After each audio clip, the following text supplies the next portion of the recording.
very fortunate. So again, welcome. This is a nonpartisan community forum, and I would like to introduce the 5 mayoral candidates to you. I'm going to start to my right, so it'll be to your left. Okay? We have Joe Moran.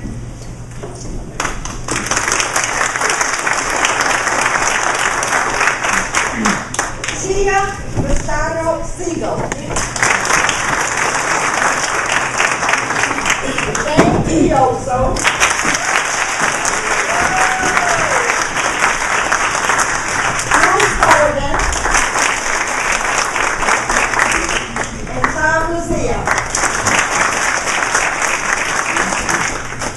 These 5 candidates will be listed on the November ballot next Tuesday under nonpartisan.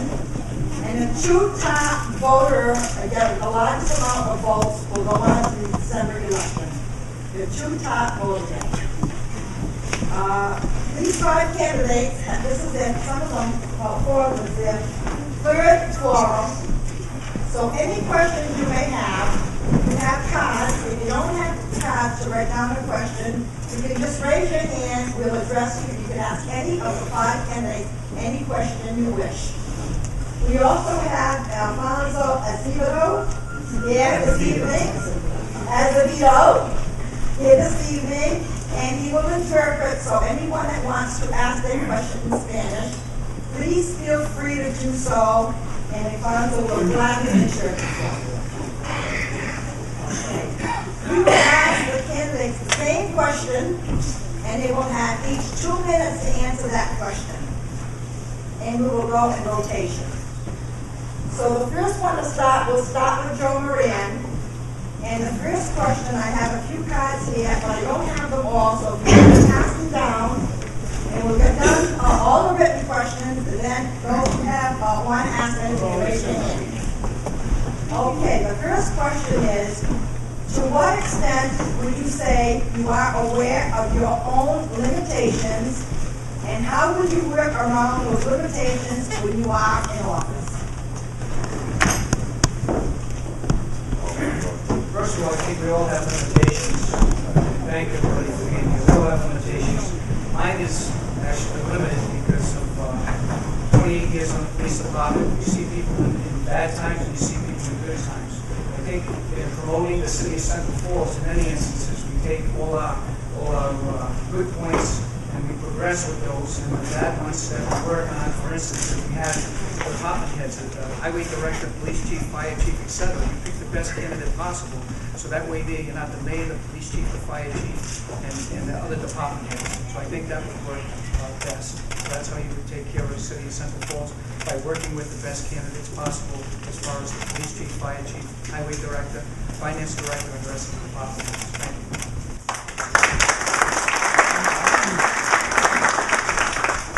Very informal here this evening. They will be called by their first names. Okay? So now we have Tia. Thanks. I'd like to apologize first because I'm losing my voice. So if it happens, I apologize ahead of time. Limitations, I think, like Joe says, I think we all have limitations.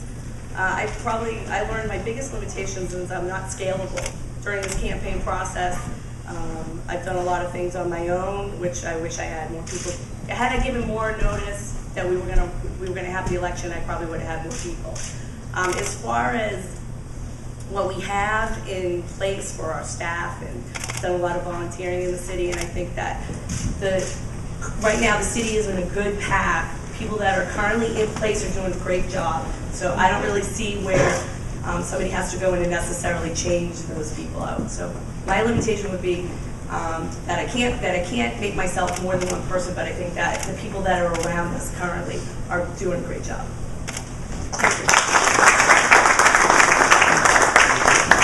Good evening. My name is James Diossa, candidate for Mayor of Central Falls.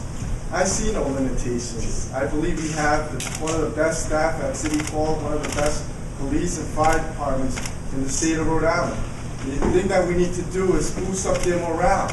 Let them know that there's a leader in Central Falls that cares about this community, that's going to work hard every single day for the residents of Central Falls. I see no limitations. I see a future, and the future is bright in Central Falls.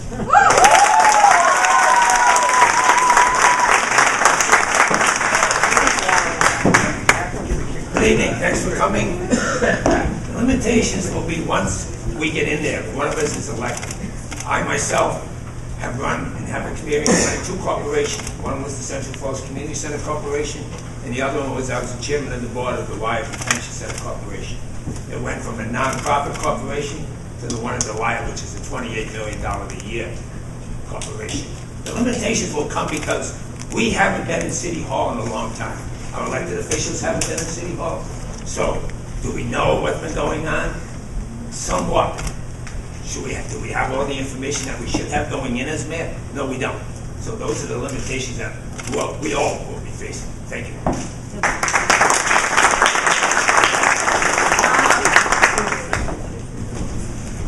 Good evening. Thank you all for coming. This is third, and we have another one coming on Sunday to meet and greet and discuss the city of Central Falls. The question is, I believe the question was, what was my limitations or the community's limitations? What are your limitations? What is my limitations? My limitations are only restricted to the circumstances we're involved in.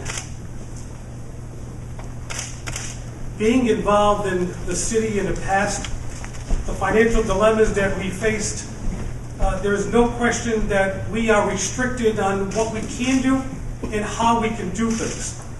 The question of any candidate when they take over after they're elected as mayor is how do you make changes for the better in Central Falls, because you need to make changes. You need to address the financial problems, but it's just not financial problems in the city of Central Falls. There is also community problems and the negativism that has taken effect because of what we have gone through. So the limitations are limited to our abilities. And I believe I have the ability to excel as mayor because I've done that. I have the experience. I have the knowledge of how to run a city, but how to run a city successfully, especially in financial troubling times, and moving it out of those troubling times and improving the community for the future. And I think that's the important. We're all limited. The question is, how do we persevere and improve the city? Thank you.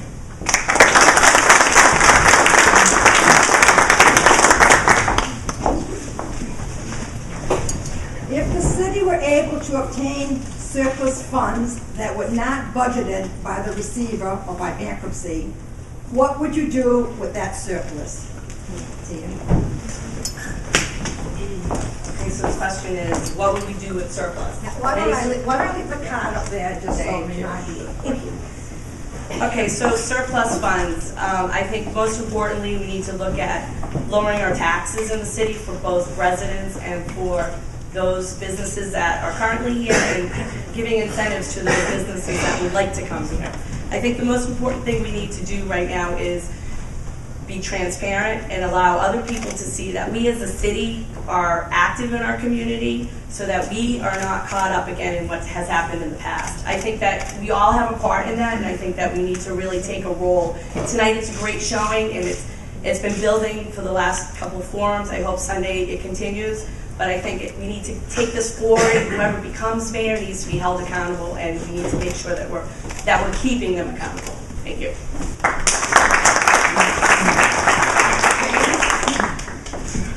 So as mayor, if I see a surplus in the city, one of my priorities is to take off the burden of the city taxpayers. I'm tired of seeing that for decades, the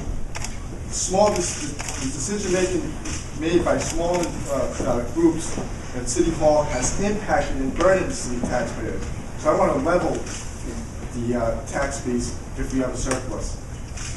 Second, I would like to go after our infrastructure. We must fix our infrastructure. If we want small businesses to come to our city, if we want to attract homeowners into our city, our infrastructure needs to be fixed.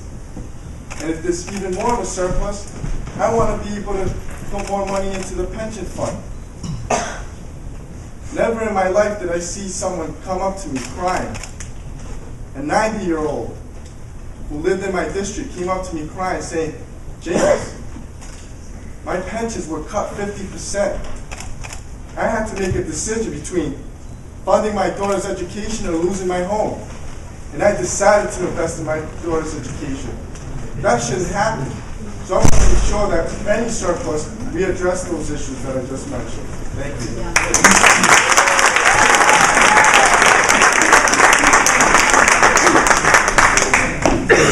I'm one of the victims of that 50% cut because I was on the Central Falls Fire Department, and I would love to say that surplus would go to all the firefighters and all the police who lost half their pensions. People like worked 30, 35 years, and they were cut just for dollars and cents. I also would love to say that I would like to see the surplus reopen Central Falls Community Center. But of course I'm biased on both of those subjects. But the meat of the matter and the surplus immediately is the taxes. We've had it up to here. They balanced the budget on our right. They balanced it on our backs. Not only the retirees, but on the business people too. To get and recruit new businesses into Central Falls, which will increase the tax income for us, we have to use this surplus probably to give some tax incentives, which would balance that off. We also have to keep the business that are still here, who are trying to leave, but we've got to stop them from leaving. So that's all the things with the surplus. It would be wonderful to do that. There's a possibility that in a short time at the Wyatt Detention Center, which I've been the chairman of the last 2 years, is that we're doing a forensic audit that I commissioned as chairman. And it was the problems of the past administration where we had a financial and a managerial nightmare down there. They ran $3 million deficits. When I came on, we had now balanced the budget a couple of times.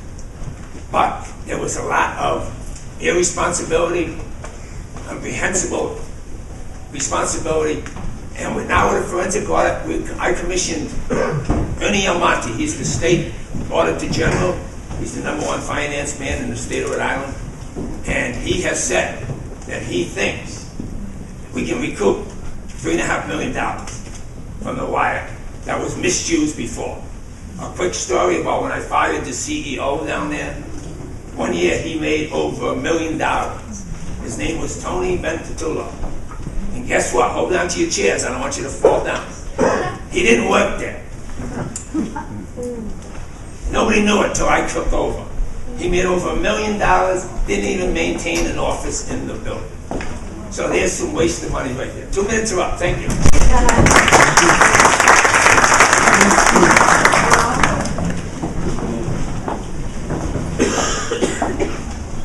Fortunately, surplus. That is the biggest question. But unfortunately, what has taken place over the last successive years has not been any surpluses. There have been deficits.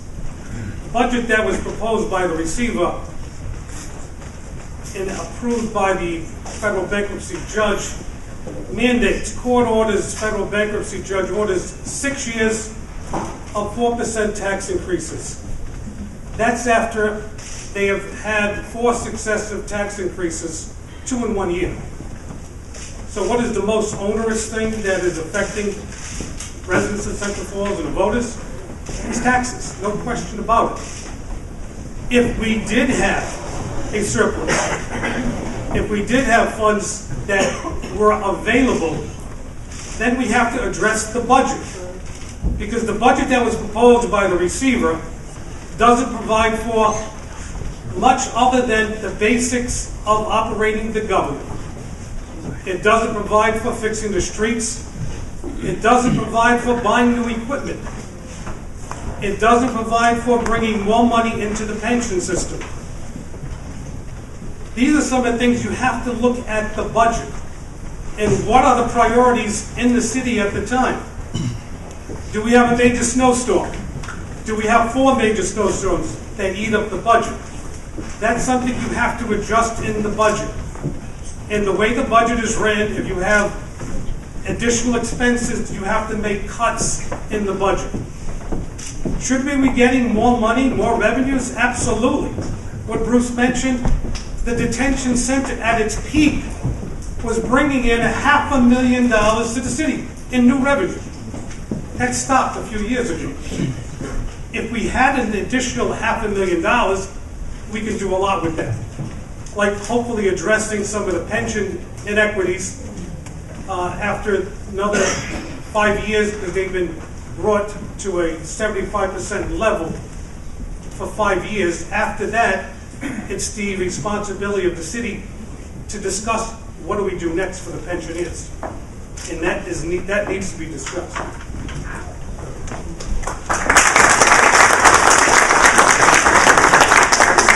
Good forum, so a lot of questions were asked at the other two forums. Consequently, I have 2 written questions left, and they're both addressed to James Diossa, because James was not here at the other forums. Yeah.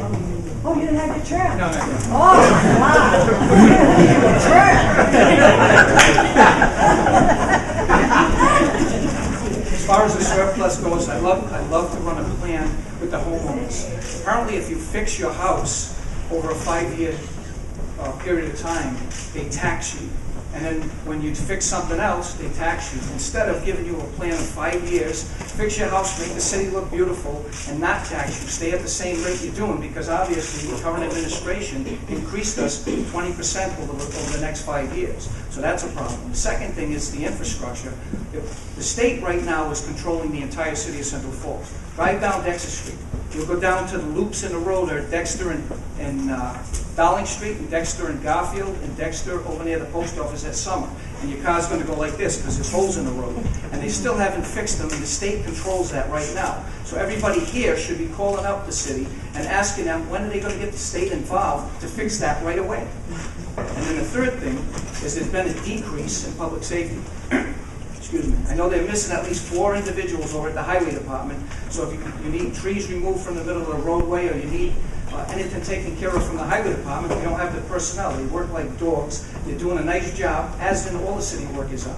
The police department was cut from 44 or 45 guys when I was a police chief. They're currently down to 31. They have 3 in the academy right now.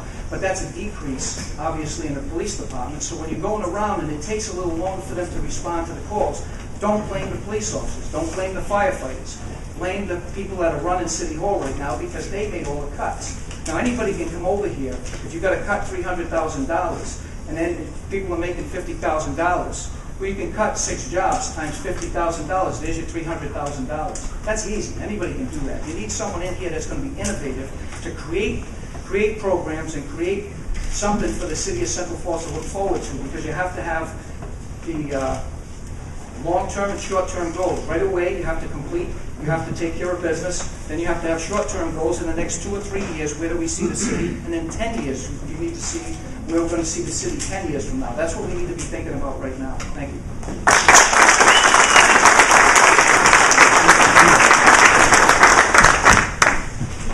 We'll address these 2 questions to James, and if there's anyone in the audience that would like to ask a question, please raise your hand, okay?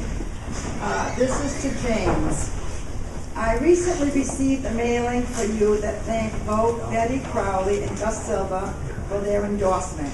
Do you consider these endorsements good, considering they are both Chuck Morrow supporters? First, I want to address that as a councilman for the past 3 years, I know the dire need of the repaving of Dexter, and I've been actively aggressive going after the governor's office, because we are outlining 3 years to get repaved, and I was able to start the conversation again to hopefully hold meetings for the repaving of Dexter Street starting next year. Crowley and Gus Silva, 2 individuals I respect highly. They're part of our state delegation. Right? These are individuals that I need to work with to make sure that we're better represented at the state level. They endorse the plan. They feel that I am the one that's going to bring the better vision, make the best decisions in the best interest of city residents, and I will do just that. And I welcome any support, any endorsement from anyone that believes in me and the plan that I have to bring forward of bringing honest, ethical, and integrity back to City Hall, and making sure that the City Hall is here for the residents, and for the residents only. Thank you.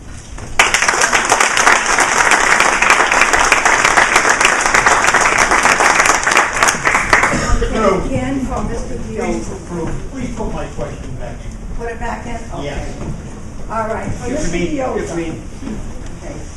Your campaign claims to have saved the library. Explain. Explain. So, when they were closing down the library, I was very concerned because the library serves as a vital component to the city.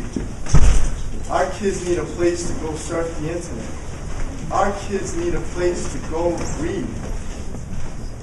After the closing of the community center, I was not going to let them close down our library.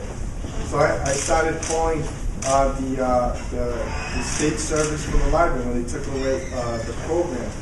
I made sure that they come back. I also got together volunteers to make sure that the library stayed open whenever they needed volunteers. And I worked very closely with Mr. Gerald Adams, making sure that anytime there was volunteers needed, that they was there. Because there's a lot of kids here in Central Falls that care. They just need the opportunities. And fortunate enough, I was able to find these kids who want to give back, who have pride in Central Falls, who are true warriors. And fortunately, we found the opportunity, and we kept the library open. Thank you.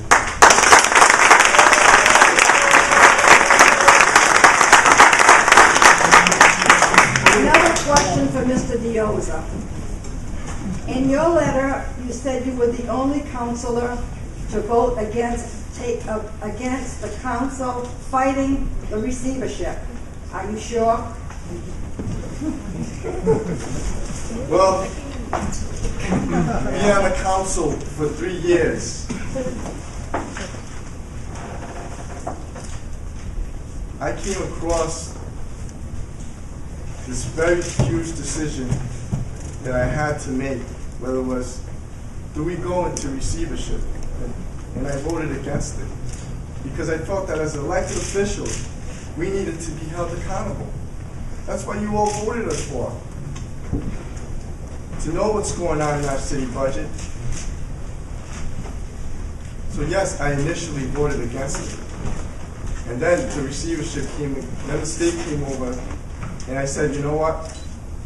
We need to go ahead and move on with this plan because there's no other option at the moment. So yes, I did oppose it initially. When the state took over, I did work as hard as I can to make sure that this painful process of receivership, my constituents had a voice during this process. Thank you.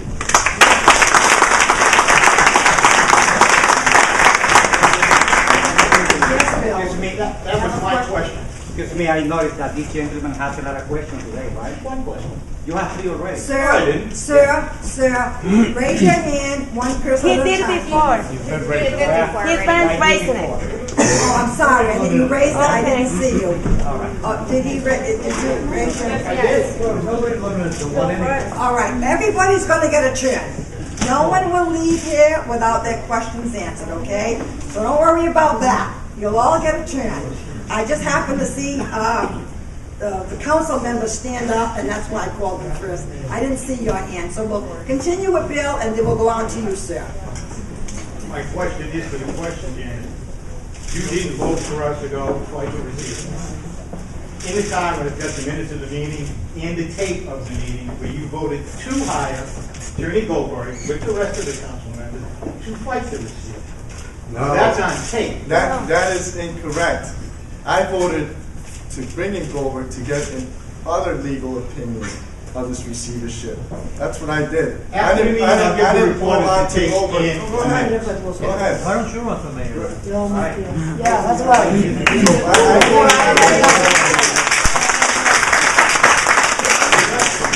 President of the council is correct. I did vote to bring in Goldberg because I wanted to hear another perspective of this receivership.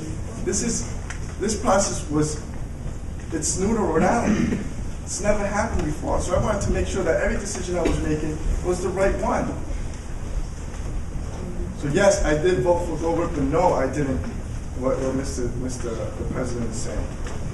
So He was brought in to fight the receiver. That's the only reason he was brought in. I brought him in to get another legal opinion. That's not what, Well, that's how I interpreted it, and that's how it was they brought weren't paying up. attention to me. I was paying attention. Listen, we've had 2 other forums.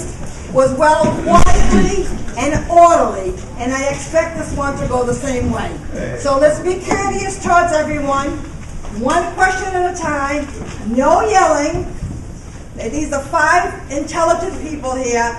They each deserve a turn, and you deserve a turn too, as a part of the community. So we will take one, but I will not tolerate any yelling or any screaming or any insults. Mrs. Shelley, I think the candidates need an opportunity to address the question also. That's another thing, is that a lot of the questions are being addressed to Mr. Diossa, and even though it's not a question to all the candidates, I think maybe the candidates should have also a chance to answer some of these questions.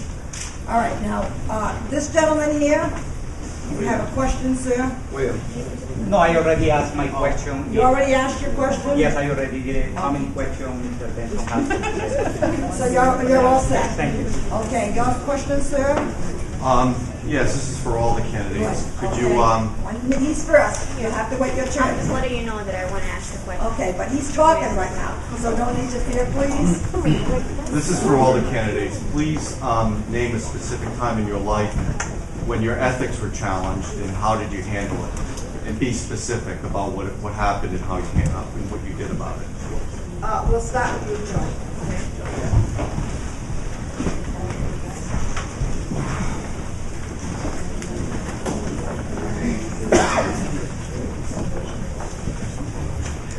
As far as ethics, everybody that knows me growing up in the city, graduating from the high school, there's no problems in my background. With the exception that they just come out with flyers that they call me double dip, I guess. But in reference to that, I spent 28 years of dedicated service to the city of Central Falls, saved the city $17,000 per year in medical costs approximately. 3 previous police chiefs all received pensions in their pay. One would be Chief Wilson from Warwick, Chief Denaro from Florida, and Chief Moffitt from the Rhode Island State Police. The flyer that they're passing out is inaccurate. When you look at it, it says I need a $61,000 pension. I wish it was $61,000. It was $51,000, and then it was cut to $22,000 by Mr. Flanders. I never left the department for a day. They seem to think that I left the department, the police department, for one day to get this luxurious contract. That's not true. I continued service, and the contract was negotiated. Even if I retired, it continued on. I'll gladly show anybody because I have it. I sued the receivership process due to eliminating my contract. That was the reason for that. A study that was engaged by the receivership cost $16,000 to the taxpayers to eliminate the police chief's position and the fire chief's position and have a public safety manager. Well, they never continued with a public safety manager. So in my process, that was an innovative way to get rid of the police chief's position and the fire chief's position. The current police officers were negotiating the contract after I already had negotiated mine due to the different expiration dates. One specific councilman, Councilman Diossa, never questioned the $276,000 no-bid contract given to Gail Curran 25 days after starting her business, Municipal Management Solutions, nor her voluntary consultant position to Mr. Flanders, and 2 months later became the Chief of Staff for Mr. Flanders. I continue to question it, and I'm going to ask for a complete investigation into this practice. So as far as the ethics go, anybody that knows me, never touched drugs in my life, always flew the straight road. Matter of fact, when I was a state representative, I also went to what they call a Hatch Act unit out of Washington, D.C. And I asked for an opinion from the Hatch Act unit to make sure that I wasn't violating any federal laws being a police chief as well as being a state representative, and I left based on their opinion. Thank you.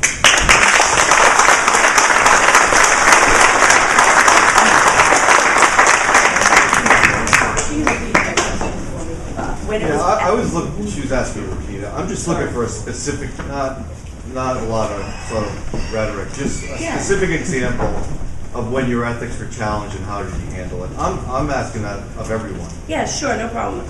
Okay, really, this is a difficult question for me. It is for anybody. Yeah, well, only because I really, the only thing I could think of was I had a family member I had joint banking with, and when I was a minor.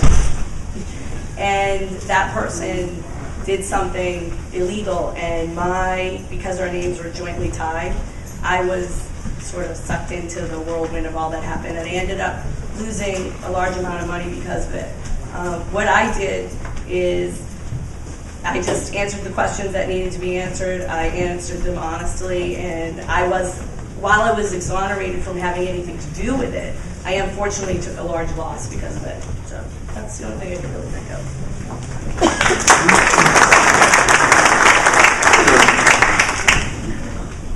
So yeah, there was a time where my ethics were challenged, and I addressed that in a letter when I announced my campaign. When I was 18 years old, I made a very bad decision, and that was shoplifting. Shoplifting a cologne from a store.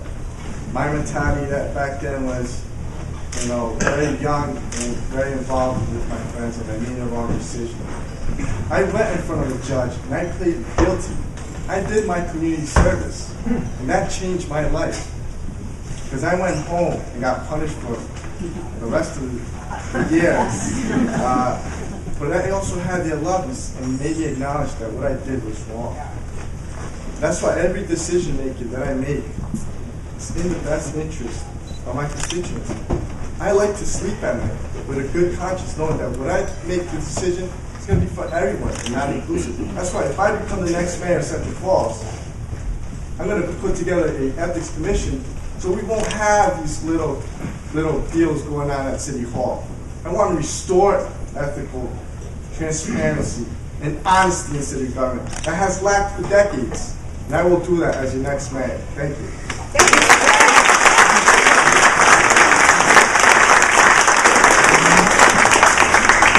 I've held more than a few positions in the city. Some of them volunteer, some of them get paid. Some of you already know I coached the high school basketball team, boys basketball, Coach Gill's softball. I coached in Central Falls Little League, Blackstone Valley, Babe Ruth League, where I served as president, and a CYO for the Old Holy Trinity Parish. Never got called in to question my ethics until one very sad story. And that's when I was the executive director of the community center. And I decided to promote someone to be my assistant director. And I was called in by a few people of the board of directors, and at the time I had to answer to 22 people on the board. And it was my ethics, and I asked them if they even knew the word, the definition of the word. And we got to a point where they called a special meeting to actually talk about terminating me because I was picking someone who they thought could never do the job. Picking someone who I was friendly with, picking someone who I felt sorry for, and you'll know what that means when I tell you the answer. It was Ralph Holden. Thank you.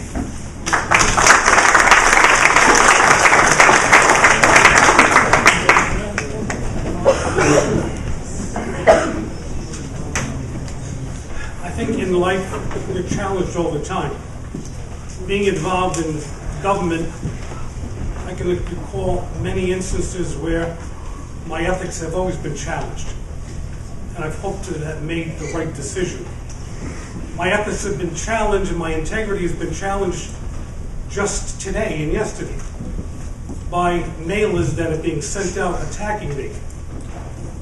I could take the other route and attack my opponent.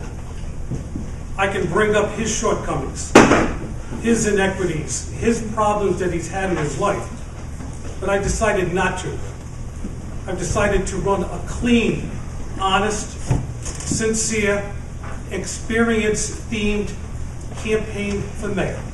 Because since my time of living in the city of Central Falls, I am just not someone who just runs for office. I live here and I become involved in the community. I cherish most my reputation, and I cherish when somebody tarnishes that reputation and attacks it because of political purposes. So yes, I could hold those questions of ethical integrity and attack my opponent, but I've decided not to.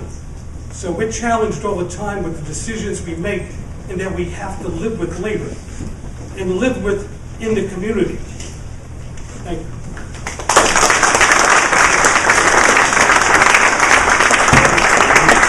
Lady over here, you have a question there? Yes. So, I've been listening to questions all night about being asked to Mr. Diossa about the receivership, and Mr. Tom mentioned something about we shouldn't be focused only on the financial aspect of it, but actually, you had mentioned before that you had an excellent financial record as a mayor. However, audits of your budgets indicate that you severely underfund the pensions. And right now, as we all know, pensions have been cut off 50%. So how can you explain that to us? Thank you. Sure. Yes. When I took over as mayor, I was elected in 1989 at a time of financial crisis, I think worse than what's going on now. We had the school department under our custodianship and under our funds. We had a deficit budget of approximately $2.4 million. We had 3 union contracts we could not afford. The easy thing at that point would be to say, as it was just done, let's go to court and file bankruptcy. And what took place after that was a 40% tax increase to the property owners. My administration said no. We handled the problems in the city directly by the administration and the staff that was there, and that we brought in competent individuals to negotiate fairly with the police unions, the fire unions, the public safety personnel, the city hall workers, not by court order, but by negotiation. And some of those negotiations provided that we had to pay expenses that, in some ways, we had to pay difficult expenses. But we had to fairly negotiate with our unions. At the same time, there was a tax increase to the state required not over that. Was it a difficult time? It was an absolutely difficult time, but it was handled by the city, by its mayor, by the city council, not always working together, but in the best interests of the taxpayers. Was it perfect? Absolutely not. Nothing is. Did it cost people? Yes. But we saved the taxpayers a great deal of money over the years, and we turned the city around without court order, without bankruptcy, and without 40 or more % tax increases, or tax increases by court order for the next 6 years. That's something I would never do. I would have never gone into bankruptcy.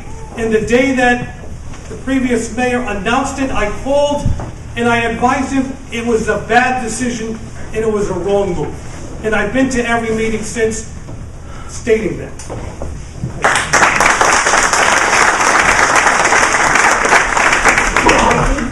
Yes, I do. This question is for all the candidates. What is your position on diversifying the staff at the City Hall? We'll start with. Okay, we'll start with Bruce. The staff at City Hall now? And if you become the mayor, what do you do? I think definitely overpaid. Do you know, you're familiar with the salaries? Mm-hmm. Well, the Department of Revenue has dished out the salaries for the receiverships when they came in. And then they came in with their own people. To give you an example of the salary scale, the mayor of Central Falls, by city council rule, makes about $72,000 a year. Am I correct? That's about $1,500 a week. And the last receiver before this made $15,000 a week. The mayor of Central Falls never had a chief of staff, never had an assistant, never had 2 assistants. Am I correct? Mayor Tom, former mayor, receiver has a chief of staff. The chief of staff has a chief of staff to the chief of staff who has a chief of staff. Receiver made the last receiver made $400,000. He admitted on television that he could only spend 1/3 of his time. He was such a busy lawyer that he could only spend 1/3 of his time. So in other words, he worked 4 months out of the 12, and he made $400,000. Compare that to the $72,000 a man. This assistant, Gail Cumbergan, which was mentioned by Joe earlier, makes $200,000 a year. her assistant, the chief of staff, to the chief of staff, he makes $125,000. So together, real quickly, it adds up. We're getting the bill for the receiver. Mr. Diossa mentioned Gus Silva and how they're friends and they're endorsing each other. Well, if you figure, Gus Silva signed a law in the Finance Committee in the State House that said Central Falls will pay for the receiver, not the state, not anybody else. Central Falls, we gotta pay that. When did he do that? When did he sign that? Excuse me. It was his committee, Finance Committee. How long ago? When it started. When the city first declared bankruptcy, I have the answer. Yeah, I just don't want, when a candidate is I- speaking, I- I need no comment from the audience. That's what I'm Okay. Let the candidate, please respect the candidate, and let him finish with no interruptions from the audience. Then if you have a question after, we'll address it. When the city declared bankruptcy, first it went to the judiciary, it went to the judges in court, the judicial system. Judge Silverstein was in charge of that. He hired the first receiver, was the gentleman Savage, John Savage, a lawyer, who was also the receiver for the hospital in Woonsocket. Yes. Thank you, Mr. Carter. Now, the state of Rhode Island decided that they didn't like that. They were nervous. They were worried about bonds, and they were worried about all sorts of bad publicity, and Central Falls was going to go bankrupt, and the judges were going to be in charge. So what did they do? The state took it over. It went to the Finance Committee to write a new law, and that's when Gus did that. Every candidate has to answer that question. Yeah, but that's not the question she posed. That's not the question she posed. What She is asked, what is your position about undiversifying the staff at the city hall? what is your position? On diversifying the staff, diversifying the Diversify Oh, the staff. what was that time? Diversity in City Hall is like diversity in the entire city. You encourage capable, competent, educated individuals. Because we have such a high minority population in Central Falls, you search out for a larger minority population to encourage them to apply to jobs. Unfortunately, in the city right now, there's going to be very few job openings because there's no allowance for any new jobs. I was happy when I was mayor to hire the first Hispanics in the city. Those Hispanics are still working there. I know a couple of them, at least one of them that's still there now. But you want to try to incorporate a community spirit in City Hall to allow everyone participation. Do you provide outreach to the community? Yes, you do.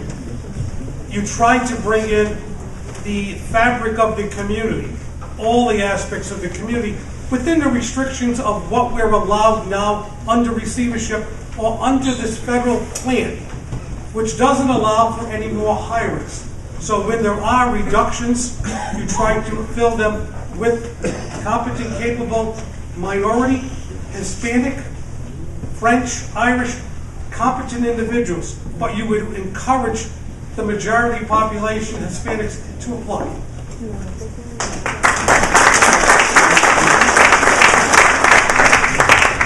Diversity is a real easy question for me. I have it within my own family, so obviously I wouldn't want anybody being discriminated based on their color, their race, or their ethnicity.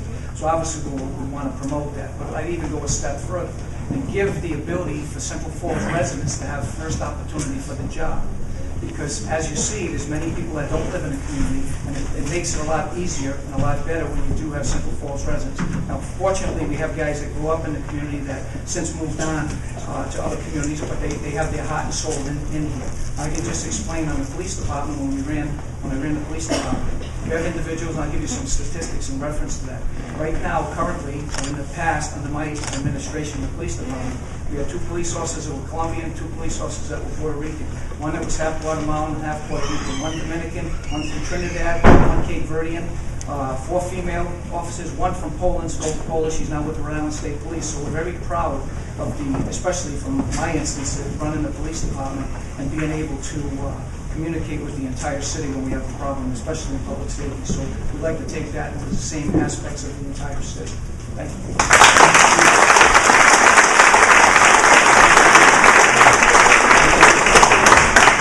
I think diversity within the city government is important. I think that we have a great start, but I think as our population shifts, it should also be reflected in the city government. As Tom said, we're not going to have a lot of opportunities necessarily to mix that up any further, but I think we should also be looking at the best qualified person in Central Falls, person who lives here, to give us a better understanding of the people in our community.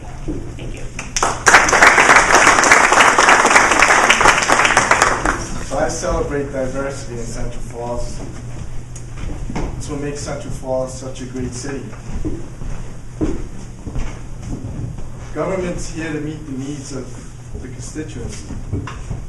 So I'll make sure that if any opportunity arrives, I'll make sure I can fill it up with a very competent individual that will make it very easy and accessible for city residents to go and get their city work done at City Hall. Thank you.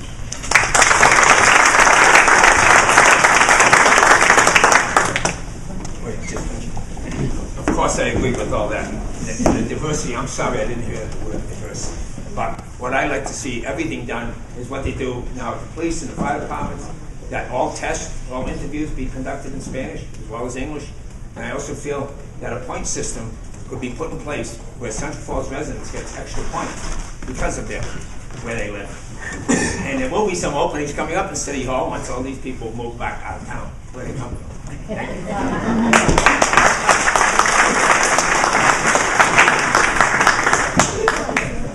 Okay, next question. What work experience in a supervisory role have you held in your career that makes you feel that you are qualified to supervise an entire city? What is your employment now? Tom?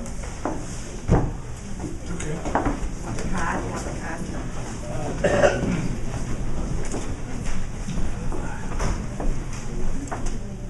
Starting in 1977, I began working for the city of Central Falls. I was director of one of the federal programs, neighborhood preservation. I worked in that department until I was asked to serve as a city clerk. I began as city clerk and purchasing agent in 1978. I served in that capacity, city clerk, purchasing agent, in charge of city property, federal surplus, and many other items under those responsibilities. Clerk of the probate court, clerk of the city council, many other things that job entails for 12 consecutive years under 2 different mayors. In 1989, I was elected mayor. I started serving as mayor from 1990 to January 1996. I served as mayor during a very difficult time. We took care of the problems in-house. We addressed the issues directly. It wasn't an easy time, but we had to think outside the box also, innovatively. How do we improve the city of Central Falls? And I think we've accomplished a lot of that. There were a lot of good things that transpired after that time. And financially, the city was left in much better financial shape. Not perfect, but a lot better than when we first started. I also served as a city council member for 2 years. And then I also served with the state of Rhode Island Department of Environmental Management. I was the government liaison to cities and towns on environmental issues. So I think I have a broad range of education, of work experience in government, and actual hands-on operation administration for about 35 years. And most of that has been in the city of Central Falls, helping the city of Central Falls. Thank you. Presently, I am retired. I am working on my own properties and other business interests. I have 2 sons who are in college and trying to provide them with an education.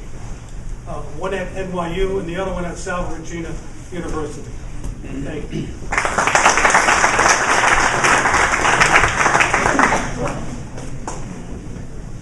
As far as the supervisory role, obviously 28 years in the police department. I came up from a patrolman, spent some time in the detectives, sergeant, lieutenant, captain, and then I made police chief. And during that time, especially as a police chief, I had the ability to hire people, fire people, and we had to discipline people as well, unfortunately. Those are the bad things you have to do when you're a boss. Unfortunately, everything's not all roses. That's the answer, pretty brief. The experience, I have 3 different degrees. I graduated the FBI National Academy. Fortunately, there's only 5 police officers a year to get a chance to go to 4 different police academies. And currently, I'm retired right now. Thank you.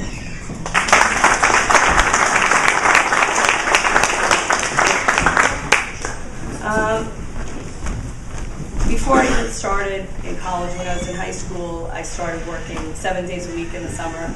And from that, I rolled that into a supervisory role in housekeeping for my summer job. So that was my first supervisory role. From there, after college, I went into restaurant management, which I did for approximately 4 years. And from that, I started working for a large market research company in Florida, where I was a business development manager, and I supervised several groups of professionals as we built business with relationships in all parts of the country. We had about 100 offices across the United States. I did project management through that as well. I currently manage property that my husband and I own in the city. I had a parent that was sick this year, so that is how I kind of went into that role. But it seems to be working for me, and obviously it's taken up a lot of my time as well. Thank you. So I currently work at the College Crusade as a parent engagement coordinator. But I love this city so much that I took a leave of absence to make sure I can knock on everyone's door to get my message out there. I've been on the city council for the past 3 years. And I think it's the past 3 years that the city has gone through the most critical times it's ever gone through. I've been a very bold voice, standing up for what I feel is right. And that's one of the biggest experiences that I had, that I know what's the difference between what is right and wrong. When everyone else was throwing up their hands, I made sure I brought everyone in the city together to do citywide cleanups to make sure that our city looked pretty and presentable for our neighbors and guests that come into the city. For the kids, I was able to get the New England Revolution, a professional soccer team from Foxborough, down here to have soccer camps about 3 times this summer. They wanted to close our post office. I went down all the way to Washington, D.C. to speak to Postmaster representatives. His name is Tim Donahue. And tell him, you cannot erase our only zip code, 02863. Our only post office in Central Falls. And thank God it's still there. So I'm 27 years old. I don't have 20 years of experience, 20 years of baggage. We're at a critical point in Central Falls. We just ended a chapter of corruption. We're closing the doors on bankruptcy. The opportunity is now to move forward, and I am your opportunity. Thank you.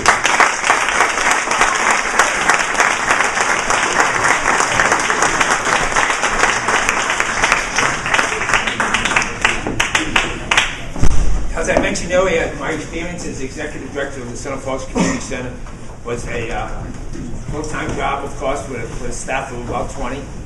I also added programs, which gave me more supervisory capacity experience.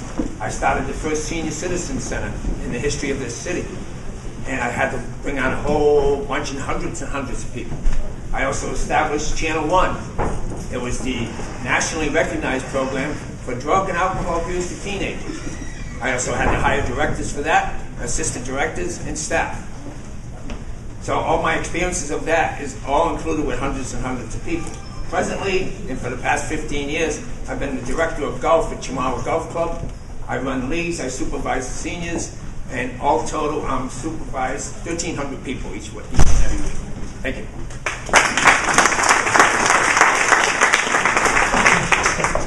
Well, I have the first question in Spanish tonight. What's up? What's your name? Nancy. Nancy. To say, what would happen with the city buildings, like to the school buildings, which are in sale from the last year. She comment is not okay. This is happening because our children need a school where they're going to study. So what is going to happen with those buildings if you be elected? With all of the buildings that we have in the city, we should try to salvage them. If we're not going to use them from a school district perspective, then we should look at professional buildings, possibly have attorneys move in and make it a business building where we at least bring some tax base into the city of Central Falls if we're not going to utilize them. And just so you know, as far as the school district goes, and I say that openly because the state runs a school district. In 1991, it went from $11 million to 2006, it went to $48 million. That's $37 million increase in a 15-year period of time. That's with state control. We have the state control right now with the receiver's office. So if you take a look at it, I would wish that the state would get on the ball and figure out who's guarding the hen house, because the state right now is running it. And currently they oversee the schools. The only thing is we have the ability to utilize them. Okay. La primera parte trata de dar a entender de que hay muchos edificios que podrían ser no necesariamente, digamos, las escuelas, podrían ser convertidos en lugares para nuevas empresas o negocios, ¿verdad? Y la segunda parte tiene que ver con el sistema escolar y los edificios que la ciudad cuida, pero que están llenos con los estudiantes que el sistema escolar paga, del Estado. Y él dice que sería la idea de tener más envolvimiento con relación a la vigilancia que tiene el Estado en relación a lo que es el sistema escolar para los niños, para que hubiera una inversión más completa para lo que usted está diciendo, de que realmente se invierta en lo que es la educación. En 1991, el Estado tomó control a las escuelas, ¿entiendes? El Estado tomó control. $11 mil la Estados pagaba por ese. En 2006, la Estados pagaba por un budget es $48 mil, ¿entiendes? $37 mil en 50 años. Ok, pero de lo que yo no estoy de acuerdo es que estén cerrando nuestros edificios, como es la Paisa, como es el edificio de la doctora Galo, el superintendente escolar, cuando sí hace falta el espacio, cuando otros niños de nuestro propio pueblo se están yendo a estudiar a otras escuelas porque aquí están cerrando nuestros buildings. Porque están cerrando, por ejemplo, la oficina donde está el departamento escolar y cuál más. Why? Is that the same question or is that It's different? all the same. All right. Okay. There's something additional here, so we can Yeah, because they're going to do it in English, so they all otherwise they won't understand the question. Okay, so you're. You can see a little better in English the last part. Okay, what's going to happen with the buildings? The city are putting on sale right now if the kids get the place to work. Oh, so you're talking about shortage of students? They sell the building. Well, okay, so the Feinstein building you were referring to? Okay, so the Feinstein building couldn't be repaired. Ya, pero le falta lo de, supuestamente tengo entendido que lo vendieron. Que no puede ser reparado. Why could it be? Because it wouldn't have been cost effective. The whole building is sinking. El Pero edificio tengo está entendido que lo cayendo. vendieron. Se Es está cierto, cayendo. falta que lo vendieron. It's true or it's No, I saw a picture. it's on sale? What's that? It's on sale, that building? Yeah, yes, it's Pero si lo vendieron, porque no lo arreglaron para nuestros niños. Because it's too expensive. yeah, it's just Es muy it's caro. sinking. Se está cayendo. Y el dinero que se vende de ese building, ¿para quién es? ¿Para el City Hall o para The el money, what are you going to do with the money with this? What are you going to do with Well, the money? I don't know what the state intends to do with That's what I the don't money, know. with the money from the building, but That's what I I, want to know. Me and all the parties who are, I'm a part voluntary in Central Falls. Right. And I want to know what happened with the schools. If that school, the money they'll sell the building, Right. is for the city halls or for the children? well, I would say that. just before everyone, so everybody see what All right, let's everybody be quiet, and I think you can speak English, so, Not too much. all right, but nevertheless, we understand you, and these other candidates, and she'll understand you. Yeah. So you Sorry. finish yours, Okay, so- and we'll go on to the next. So if we were to sell the building and get proceeds from the building, we have thousands of dollars in repairs of school buildings that we currently have. So I would want to put that money towards repairing the school buildings that we're currently using.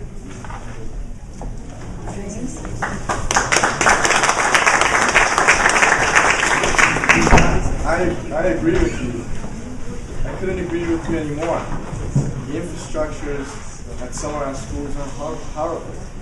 And I know that not through word of mouth, but because my brother Michael Diossa attends it and tells me that his home drinking bubbler doesn't even work. I do that use in the school. So I know how critical it is, and as mayor, I will look for other opportunities to make sure we can repair. Even if not, I look at it long term. We need a state-of-the-art high school for our kids to enjoy school and learn. So that's what I believe in. I'll do that what I can as mayor of the folks. One of the things I would like to do as mayor is to expand the planning and redevelopment in City Hall. And that would also be the economic development. If we can salvage the schools, it's going to be millions. But if we can write grants to the federal government to help us under distressed city, and all the grants, and the best grants you can get is when you declare yourself a distressed city, and we have been declared a distressed city. I don't like to see our kids getting on buses going out of town to schools. I like to fix up the ones we have our kids here, not go out of town. But it's going to be very, very expensive. We do own the buildings, and we have to take care of them. There's another thing, when the state took over the schools, we kept the buildings. Maybe we can renegotiate to have the state actually own the buildings, not only pay for the school teachers, but pay for the repairs. It won't hurt trying, okay?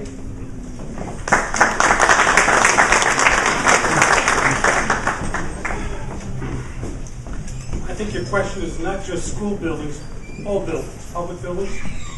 No, not all the buildings. The building of the school. The central. You're talking about the school building that was closed and sold? Yep. Okay. That's only one.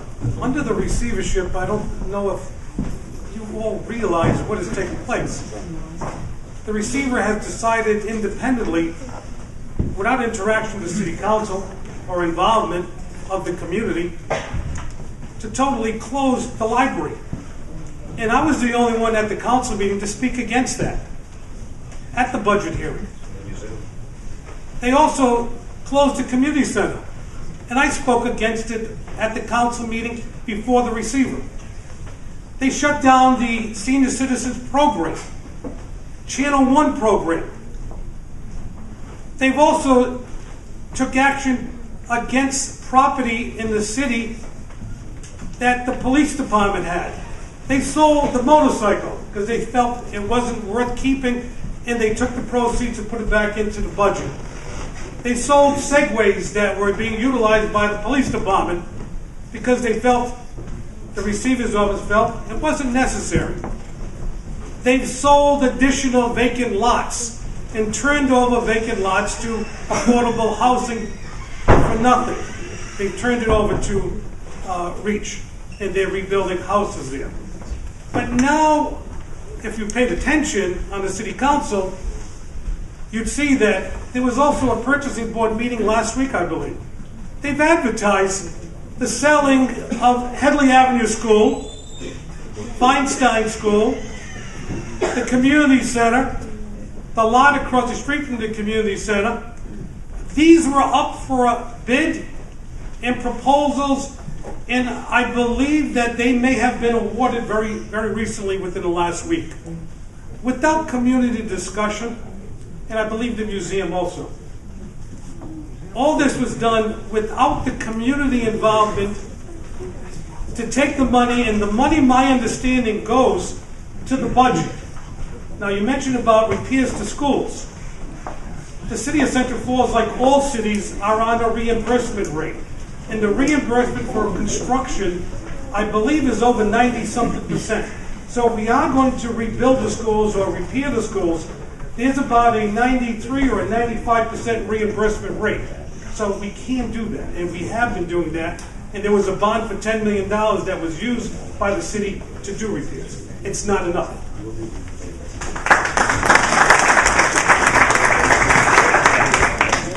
I just have a couple questions for all. One or two? Two. How would you make our community a safer place to live? Okay, answer the first one. Okay, so to make our community safer, I think one of the things that we're doing now, which is starting the neighborhood watch, I think it's an important thing as a community that we all come together to be active in that. There's no reason with almost 20,000 people that we can't put together a good neighborhood watch and have good communication. I think that's one of the things that I saw in the city when I started to get involved. There's just not good communication from top down and bottom up. So neighborhood watch, I think, is a good start.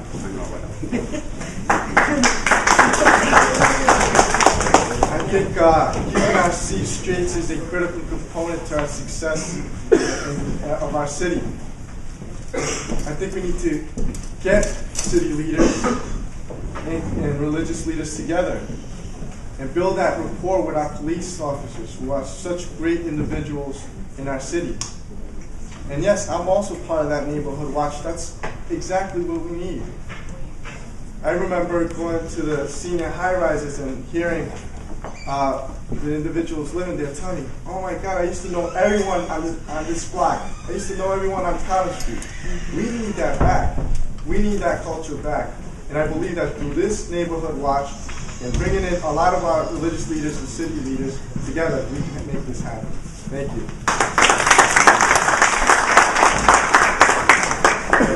As mayor, I will demand the finance department and the receivership and the people that are running the city now, if I get in there, I'm going to demand that they find the money, budget the money for more police officers. As I go door to door throughout the city, I hear the same thing. They're calling the police aren't even showing up. They're the 14th call, they're the 15th call, they'll get an order. It's like almost worse than like when you call for unemployment. This is what they tell me. And Joe just explained it as a former police chief. They've cut 9 people, 14 people off the police department. That's why you feel a little bit unsafe. That's why some people are saying they're a little nervous walking the streets. So we need more police. If the budget says no, immediately, then what we look into, neighborhood watch, very good idea, we look into an auxiliary police force and a community police force that can be trained, serve as volunteers. Thank you.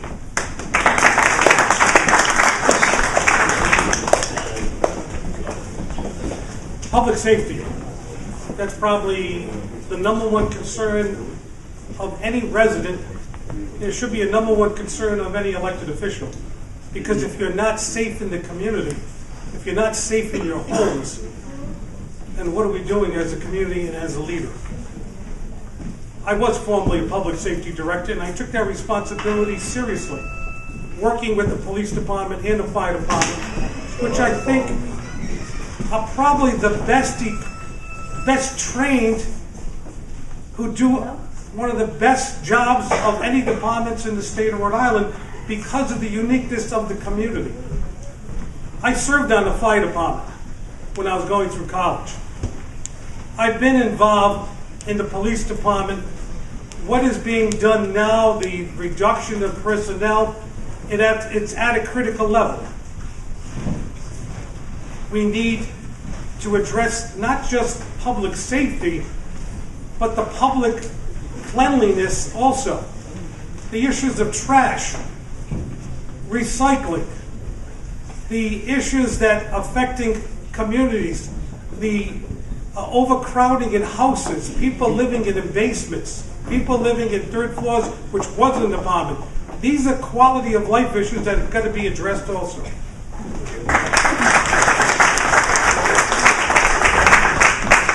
It's an easy question for me, obviously, for spending 28 years on the police department with seven as the police chief. Obviously, the police department and fire department, when you get a reduction in personnel, it hurts services.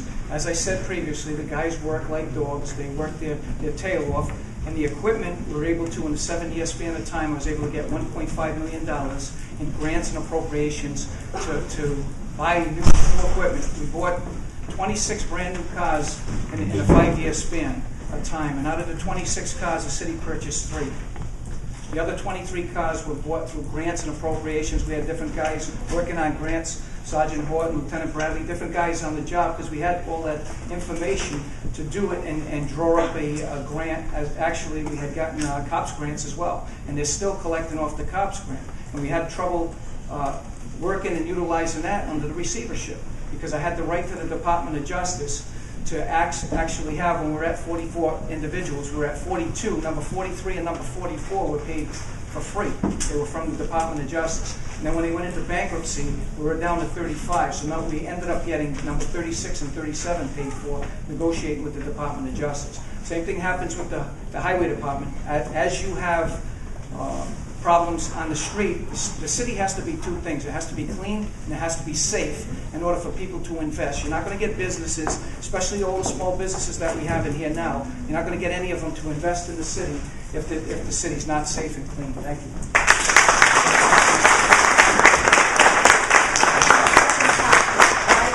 And the second part to that. Another question. What are your plans for serving our children's educational needs? James.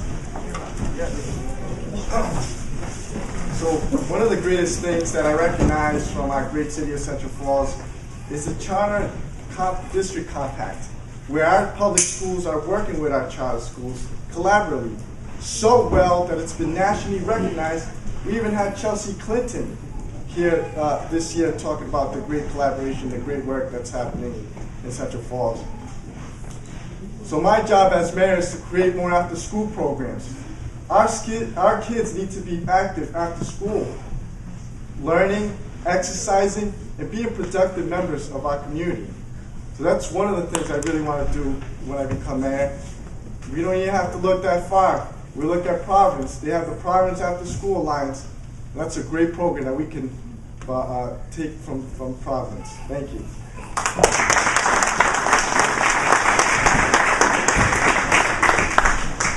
If we cannot reopen the community center, which I would love to do, but if it's impossible right now, the instant solution to helping the kids off the street is to open up the schools during the evening, especially the schools with gymnasium, and have our Central Falls Recreation Department run programs, not only recreational programs, social development programs.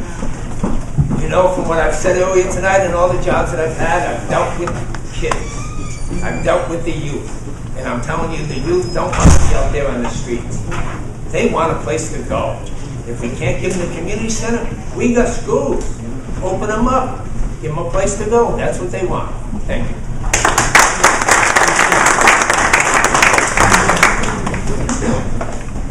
Education. I think that's one of the most important things to every family. Every family who have children want to see their children grow and learn and get an education above and beyond what they were able to do. That's one of the reasons that when I took office, I sat down with the governor at the time and negotiated with him to take over our school system. It wasn't just a financial reason to take it over, because we couldn't afford the quality of education that was necessary for the kids of Central Falls. But the reason that the governor decided, because financially was one aspect of the city's budget.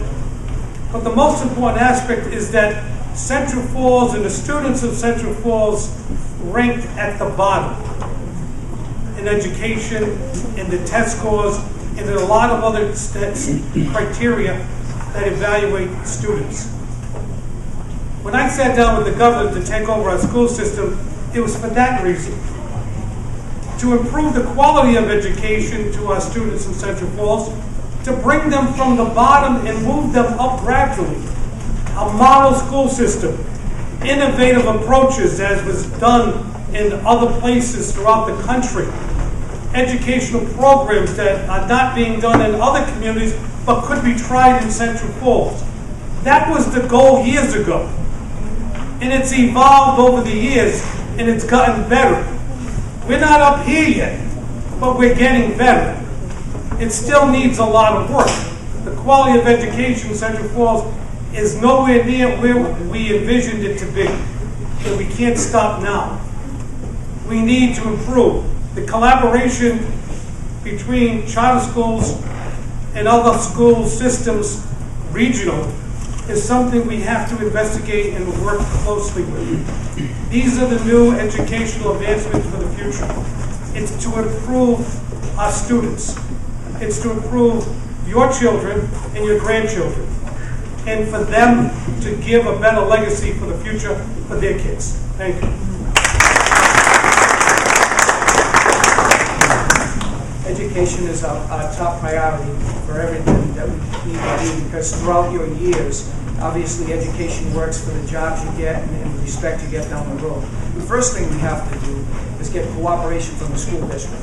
The school superintendent, in my opinion, I would look as best as we could to replace her, because in my opinion, what she's doing is she has no respect for the teachers to begin with, and secondly, the schools inside need to be safe. And when you're hiding teachers being assaulted and teachers being problems inside their secretaries where they're bossing them around and things like that there that are not conducive to good education for the students, they don't show a good role model. And you can't be sneaky as a school superintendent. You have to work with the police department, you have to work with the educators, and that's what needs to happen first. Excuse me, sir. I work for Central Falls High School. Okay, I'm not talking to you. I work for Central Falls High School before. I don't care. I have the right to speak out my mind. No, you don't. I work for Central Falls High School before, and I never saw you in there.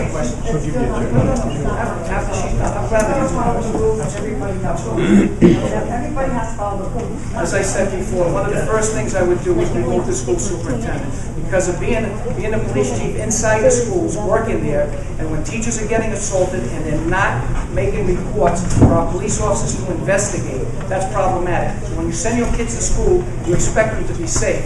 I want my daughters to be school because they're educated through the Central Falls School District, as was myself and my 7 brothers and sisters.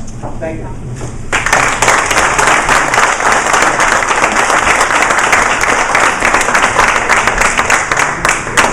I think one of the main reasons that people migrate to this country is for opportunity and education of the children. So here we are in a heavily immigrant-based city without a good educational system. So I think one of the things that I would like to do is, because we have such a fractured and untraditional way of looking at our relationship between parents and the school system, because the school system is, as we know, run by the state, I would like to look at opportunities where we can close that gap and get people better communication, better relationship building, and more transparency.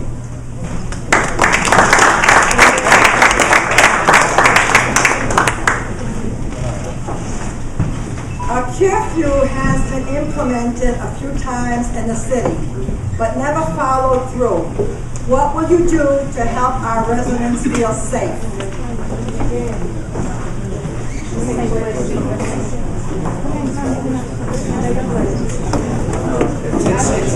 This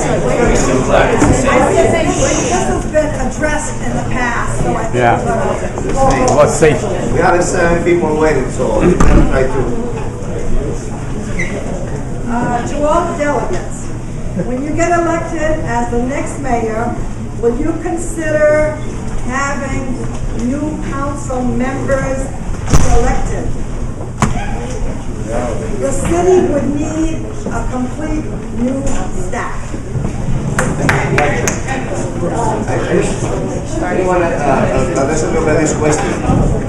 I think this question is part of one of the questions of the ballot in the next November 6th, about to get 2 more large consonants. I don't know if they want to answer about that because it is part of that question. Okay. Okay, on this year's ballot, as far as the city council is concerned, you got a choice of keeping it the way it is, 1 councilman from each ward, and you can add 2, which they call at-large councilmen. At-large councilmen get elected by the whole city. They don't get elected just for their ward. The whole city will have that.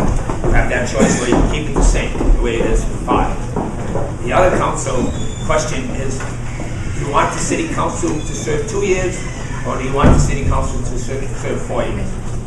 And that's also on the ballot. So of course it's up to the public. As far as replacing the city council now, no, the law says they have 1 year to go before before their terms are up. And they have to, they took an oath of office to do that. Bankruptcy, no bankruptcy or not, they have to fulfill their oath of office. And they got to represent you for 1 more year. And then you can, of course, vote for whoever you want. Also, I would like to add, to end some of this controversy between the schools and the school department people and the kids, and go, it's our children who are in these schools. I think maybe it's time that we re-elect a school committee based on the mothers and fathers to have more accountability to the superintendent and the administrators, because after all, it's our children that are in those schools. Thank you.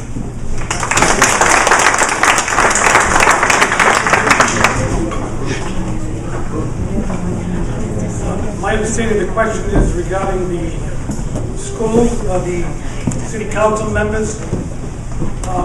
Presently, there is on the ballot a proposal to increase the 5 members to 7 members with 2 at large. I am against that. I am against changing the city council to a 2-year term again. I think we should leave it alone. The school committee itself, or the reinstituting the school committee, I do not agree with. Since we've turned over, we relinquished control of the operation of the schools to the state. There is an advisory board, no longer an elected school committee. Now, the issue of the council, the city council members, as Bruce mentioned, are elected to a 4-year term. They're in the 3rd year of a 4-year term.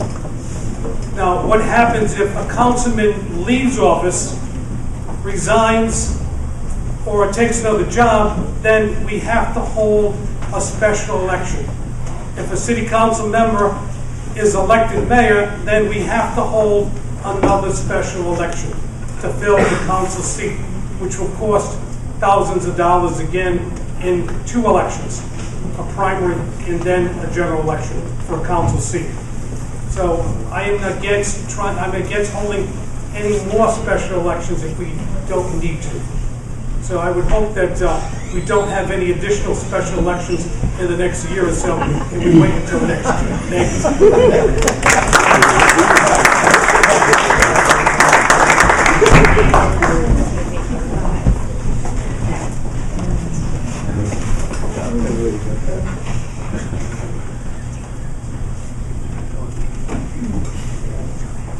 The council people elected by everybody here that lives in Central Falls.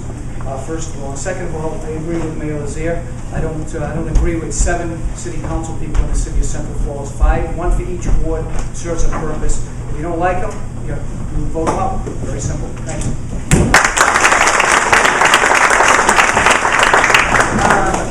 I would say again, back to Joe's point, if we're coming into an election year next year, for those counselors, if you don't like them, get more involved, find out, maybe find somebody within your ward that you'd like to have run and get that person to run.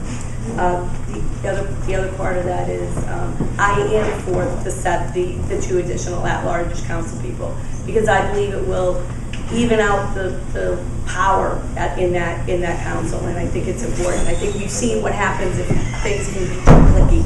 So I am for the additional 2.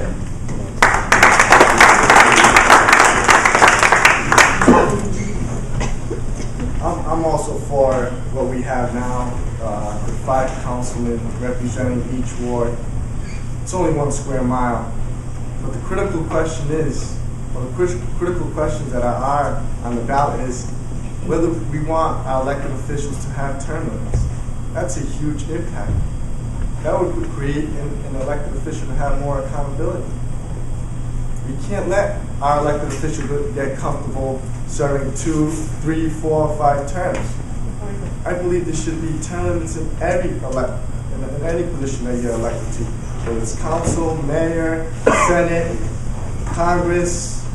There should be a term limits so people don't get too comfortable and don't gain too much power. The other question is, we should have a recall provision for the mayor. If you're not happy as citizens, you can gather signatures together, speak up, and take them out of office.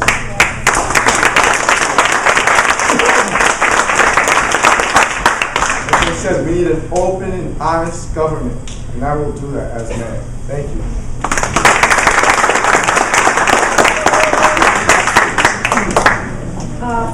something to the effect of this question, but I'll pass it by the delegates anyhow.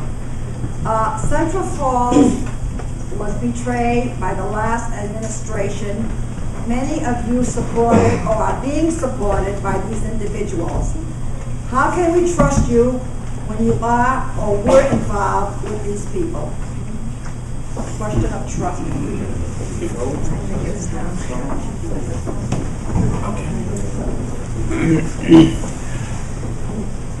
Trust, integrity, those are key qualities of any elected official. You have to have trust in the people that you elect. No question. I did not support the last mayor. I was present at the budget hearings to speak against the budgets that were proposed and what was ultimately passed. And I spoke up stating it was not balanced. The revenues were incorrect. They didn't fund certain areas that they should have. They didn't provide enough money in the pension system. They overestimated the revenues coming in from the detention center. We can go on a whole list of things that a few people who were attending the city council meetings, the budget hearings, and all the other hearings in the city spoke up. And I was one of them. And I continued to speak up in support of the taxpayers and the residents of Central Falls.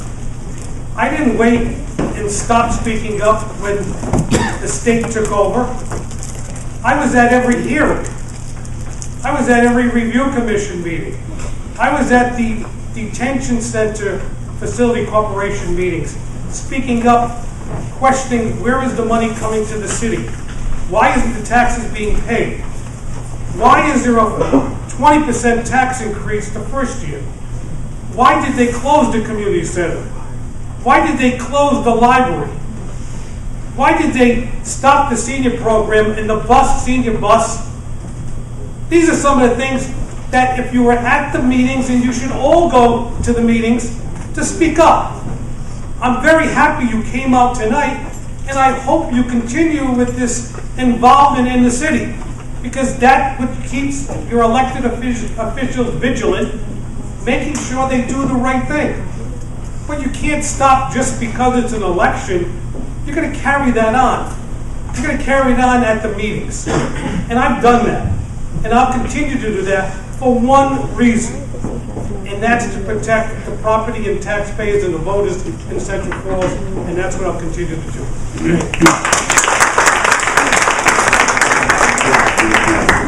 If you're elected mayor, you have to work with everybody. So whomever endorses you, that's what you need to have. Central Falls people endorse you. Central Falls people, when you knock on their doors, they answer the door, and they like the questions and the answers that you're giving. Central Falls people, not Pawtucket, not Providence, with all due respect, is Central Falls people, because that's going to determine who the mayor is in Central Falls. Central Falls people, nobody from the outside. Thank you.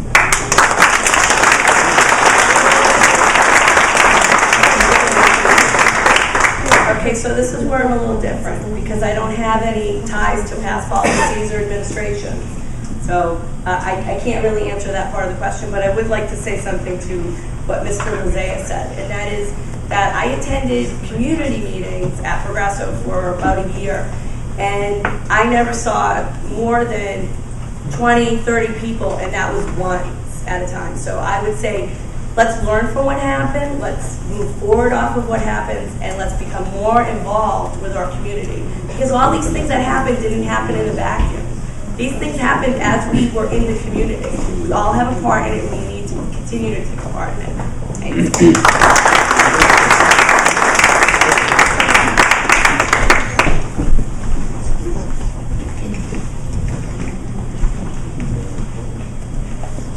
So as mayor, like I said, the first people that I answer to and work for are the city residents. Everyone, children, families, everyone that lives in Central Falls.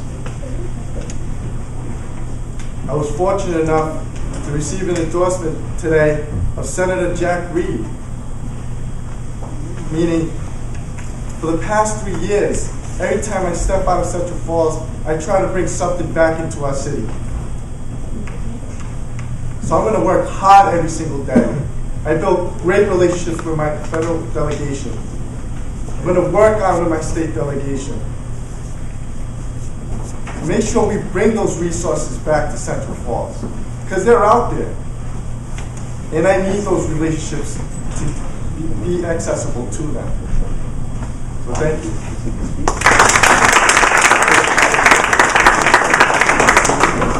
I've been audited by the federal government, the state of Rhode Island, the city of Central Falls, the United Way, and I go on and on. In the 10 years I've been in the community center, I raised $1 million. No cost to the taxpayers. That money came from the United Way and writing grants. When I started the Senior Citizen Center, there was a grant from the Rhode Island Department of Elderly Affairs. When I started Channel 1, there was a grant from the federal government. Wyatt Detention Center is a $28 million corporation. In layman's terms, the mortgage at the Wyatt Detention Center is $8 million a year. I have never had a hint of impropriety on any budgets I've ever managed.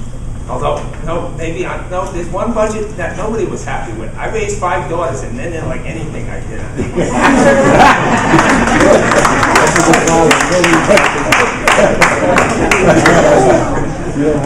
I weighed 300 pounds before I raised them. See what they've done to me.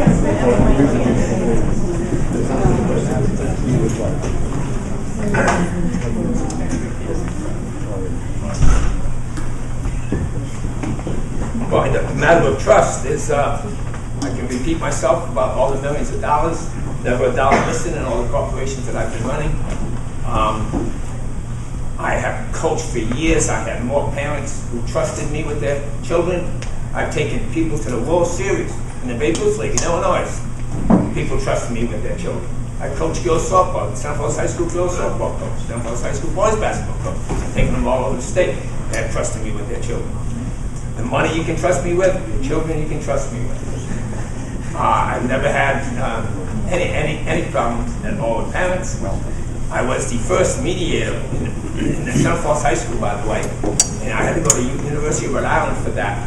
And what I did there was, anytime a student had a problem with a teacher, a principal, any administration, right up to the superintendent, I mediated the problem with getting them all together, coordinating them all together, and with the idea was to keep the kid in school.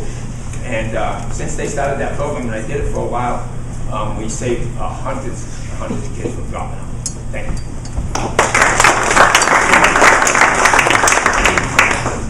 Who had their hand up?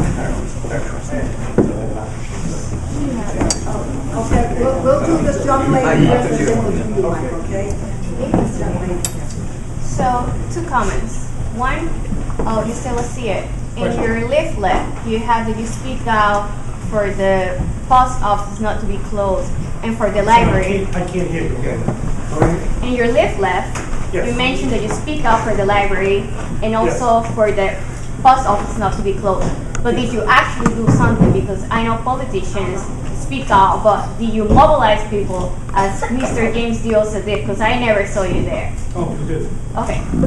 Excuse me. Mr. Moran, you mentioned you. We're going to answer one question at a time. One at a time, so I can address. Okay. All right. Go ahead. Now, as I mentioned, when the idea was first presented by the receiver at a city council or a budget hearing, I spoke up at that budget hearing. I was present speaking up to the receiver and his staff that it was a wrong decision to make. I spoke up on closing the library. I spoke up on them closing down the community center. I also spoke up, and I was the only one present to speak up when they tried to impose an ordinance banning parking during the winter time. That's not true. I was the only one I was the first to speak up at that public hearing. But I'm talking about actions. Actions, I supported the library. I went to their fundraisers. I participate in the events that they have. Yes, we all have to get involved. And those are the type of things, you just cannot sit back and let people do things. You have to get involved and speak up. The first action that you must take is when someone is proposing something that you think is wrong, is to go to the meeting, speak up against it, and explain why it's not the beneficial thing to the city. I explained that when I was at the budget hearings. I spoke to the receiver, both publicly and privately, that it was wrong to close the community center, the library, stop the senior citizens program, close the post office. I was there. I told the receiver's office that the post office was being closed and they need to mobilize, and they did.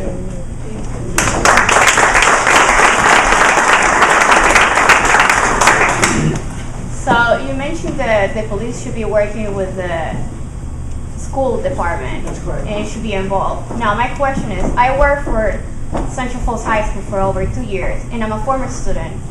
And I have never seen a police in my high school taking care of my kids or actually giving them an advice. So is that the only way that we're going to address this, or our kids are going to have parks where they can go after school, not only after school programs, but parks where they're going to be safe instead of going around and looking for bad things to do? I don't know how long you were a chief, or I don't know how long you were there, but that was, I never saw it. And for every one of you, I will ask you to go to the high school and spend time there, volunteer an hour to see what every single high school student has to face. So my question is it really going to be a safer place for our kids? Thanks. Well, I can explain this. First of all, you live in Central Falls now? What? You live in Central Falls now? Yes. Okay, thank you. First of all, we had a police officer inside the school that was paid for by the school district, working in conjunction with the school superintendent. I met with her once a year, normally. 2 years ago, I met with her 14 times. And the reason why I met with her 14 times is that inside the school, it was uncontrollable. They were hiding things from the police department, and the teachers were getting assaulted, other students were getting assaulted, and that's problematic for me, especially 4 of my children went through the school. 2 of them at the time were in the high school, 1 was at the middle school, Calcutt Middle School, and 1 was at Ella Risk. Aside from myself graduating from the high school, my wife, my 7 brothers and sisters as well. So we got a vested interest in the city of Central Falls, in the school district, in the educational process. I went on, as many other people from Central Falls did. I obtained 3 different degrees, and I'm happy for that. As Viola Davis and as numerous people in the city of Central Falls has evolved and took on the educational process a lot deeper than the high school. We can all volunteer. That's good, and that's great. Matter of fact, I would encourage you to volunteer as well. But the difference is, you have to make sure the schools are safe. When I let my daughter go to school in the morning and drop her off, I expect her to come home at 2:30, not being assaulted and not being verbally abused or bullied inside the school district. That's the problem. And when the school superintendent hides that, that's a problem for me. It was a problem for me as a parent. It's a problem for me as the police chief, former police chief, or retired police chief. And it's a problem for me as a city resident. And it should be a problem for everybody in this room that Central Falls will. Thank you. Yeah.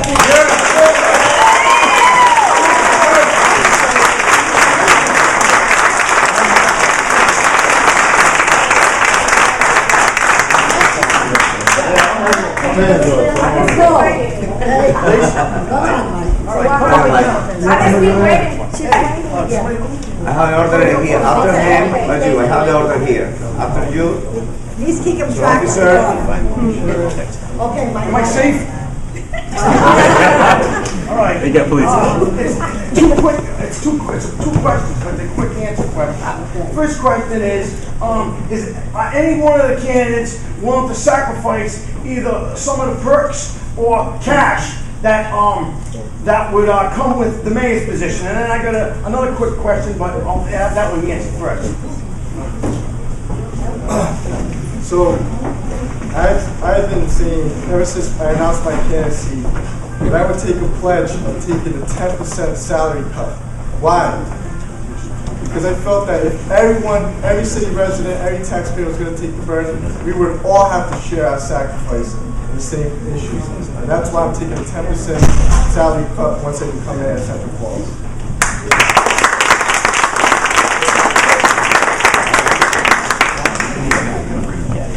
Right now, the mayor, who was, as we all know, got indicted, but he was making $26,000 when he left.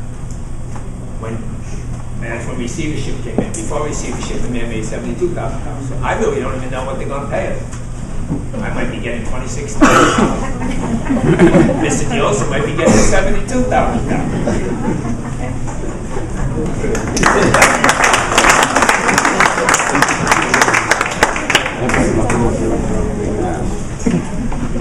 I am not running for mayor for the salary. Doesn't mean I won't take it, but I'll take whatever the state provides.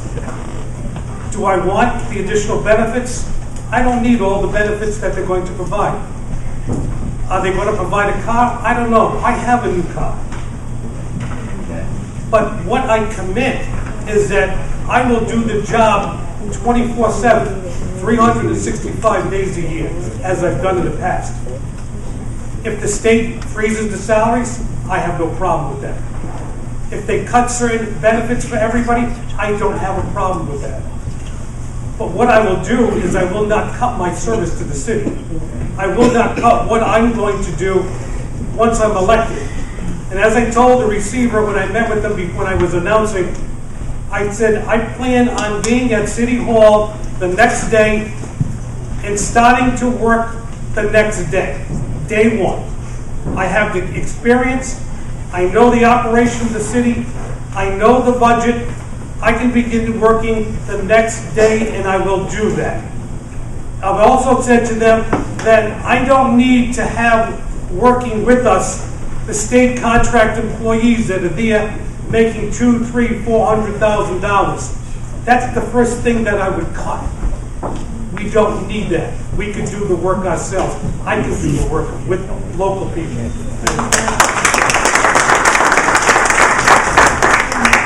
I have no problem taking a cut, whatever the state provides in the infinite wisdom, but I would also ask them, every one of them to take a cut, especially from the state, the receivership. $13,000 a month, the receivers make it right now. It's a lot of money. Prior to that, the other receiver, Mr. Flanders, made $30,000 a month. Oh my God. Gil Corrigan, as a chief of staff and a deputy chief of staff, made $27,000 a month. As soon as they cut whatever it is that they can cut, and probably give, actually, we can probably provide some sporting programs for the youth on some of their salaries. Let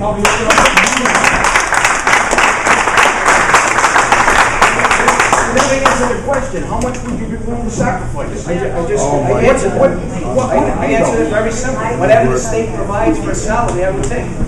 So I'm saying they're going to provide that to any one of the candidates. I'm saying they're going to provide this to any one of the candidates. How much would you sacrifice from what they provide to the candidates? They're going to say this is what the pay is. So what would you sacrifice? What would these candidates sacrifice from the pay? I'm going to sacrifice my family, as I've done as far as being a police chief, things like that here, because as you sacrifice when you're out 24 hours a day, as being a police officer, you're not there for birthdays and many other things. So that would be my sacrifice. Give us a number.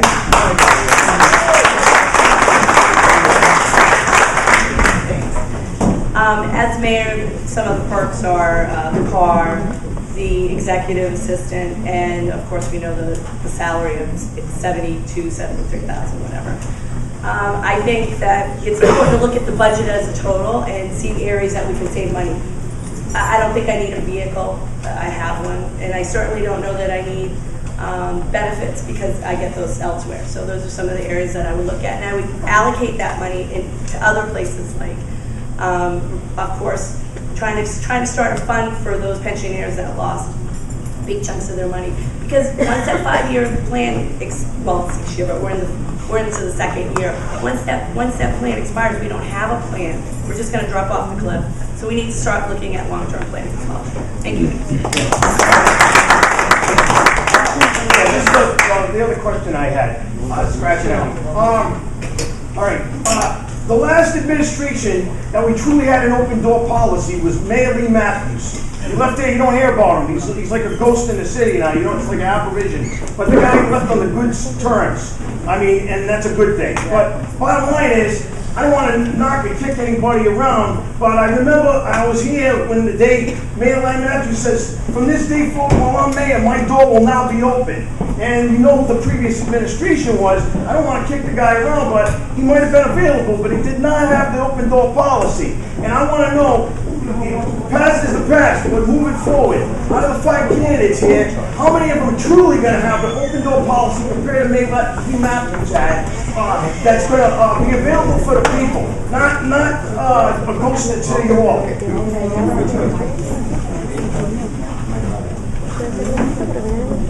There's not one candidate up there that's going to tell you that we're going to lock the doors.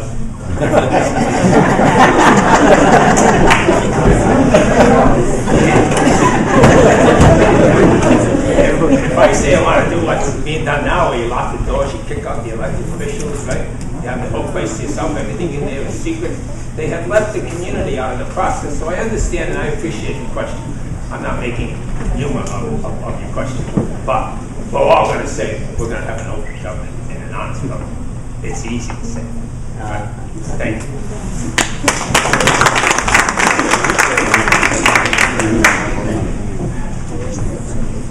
My time as mayor in the past, and everything that I've done in government has been always open. It's not just that you have an open door at City Hall. When I was mayor, it would continue. If somebody can't come to City Hall, I go to them. I visit people in their homes because they cannot come to the City Hall. I visit people and meet them at restaurants. I visit people and meet them on the street. I don't plan on sitting in City Hall and waiting for people to come to me. I'm the type of person who is active in the community. I participate in events, social programs, organizational programs. I'm on the street. I'm on Broad Street, Dexter Street, and any other program. When I get invited to the schools, I'm there. I participate in all different aspects, not just in the city. I was a former vice president of the Rhode Island League of Cities and Towns. I have a communication level with other mayors and administrators in the state.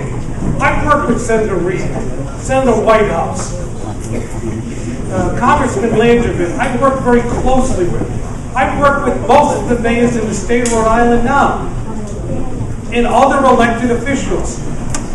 Governor Chafee and I went to the Constitutional Convention together. We served together in the Constitutional Convention. I was a delegate, he was a delegate. When he was mayor, I was mayor. We have a relationship there that I can walk him up.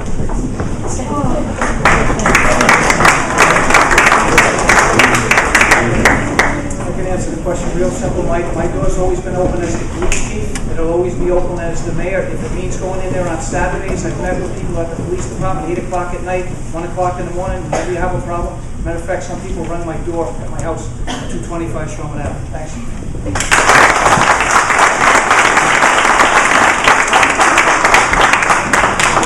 I think accessibility is an important component to transparency. Of course, I've spent the last year and a half spending time, volunteering my time out in the community. I've worked with the high school, I've worked with Prevention Coalition, I've spent time at Progresso doing different things. So for me, it's just a natural transition to continue to be out into the community. And I can't imagine sitting at a desk and sitting behind a door and doing what? Being a mayor is being part of the community. Thank you.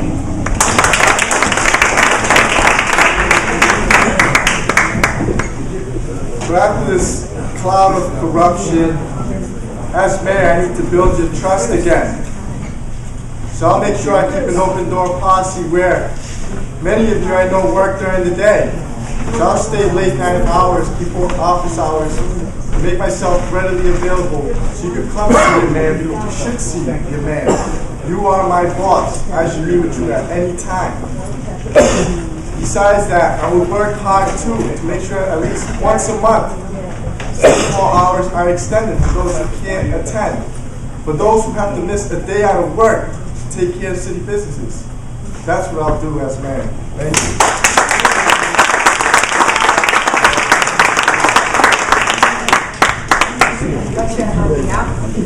Good evening. My name is Maria Cristina Betancourt, and I get involved since 2009. Since 2009 into the school as a volunteer. So I can't tolerate Mr. Moran say Dr. Gallo is an unrespectful person because she's the one who opens the door in this city since 5 in the morning to very late, sometimes 10. at the end, and she is still available for us. She brings programs not only for students, but for parents. And what we need is a person who wants to work in collaborative work. Not a person who come in and stay here just to complain and agitate others like you did last year. I'm so sorry, but last year I asked you in the last forum of Dr. Gates for support as a parent and as chief of police. And what you say to me, I'm sorry, I need to wait for the school to do something on lateness and many other issues. We need a person who wants to work with the whole city, not only with the person who has their friends. No. We need a collaborative working here, because this is not a game. This is not a game. This is something very serious. And we are in a serious condition over here. I'm sorry, but I'm very upset about this. And please, don't refer us again to Dr. Gallo in a bad matter, because it's not fair. She's a lady who works for the entire community. Thank you.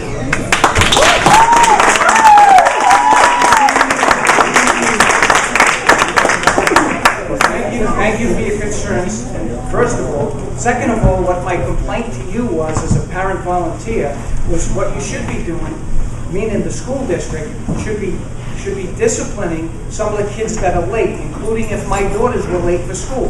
That was my question. What you did, nothing. Your daughter continue late.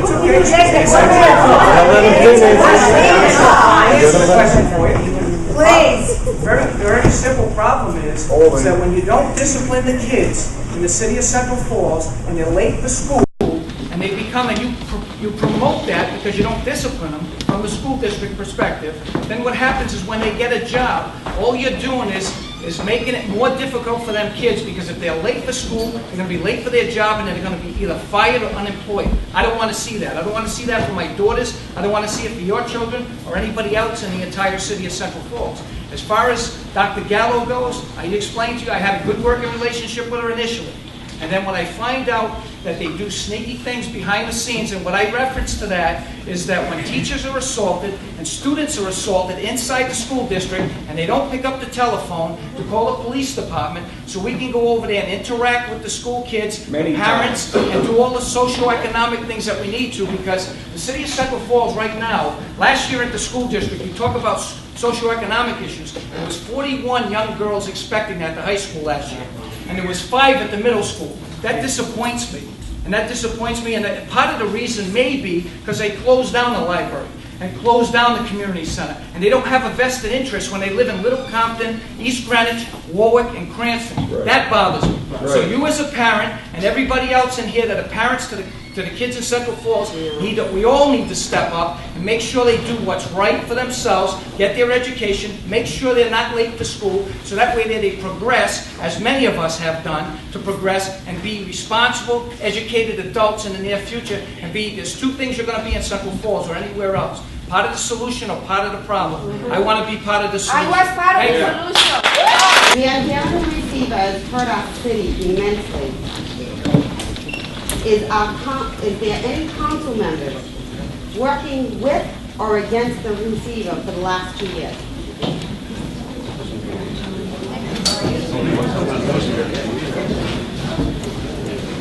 That forced cuts on the libraries, forced the closing of the community center. That's why one of the reasons I opposed the receivership initially was because I never saw a budget as an elected official. And as an elected official, my job is to represent the constituency the best that I can. I have to answer to my constituency. That's why I voted initially against it. Then when the state took over, I said, you know what? I need to work closely. Why? Because I need to make sure that the voice of my constituency is heard in every single decision. You might have not listened to me, but I made sure that every little painful thing that was going to be imposed on my constituency was being heard. And that's exactly what I did. that my constituency's voice was heard. So you were with the receiver? But you worked with I was them. making sure that my constituency's voice was being heard. Well, you were the only. But you worked with them, not against them. No one You know why you made your voice clear? No one wants. Whose turn is it to talk, yours or mine? Well, you're asking me a question.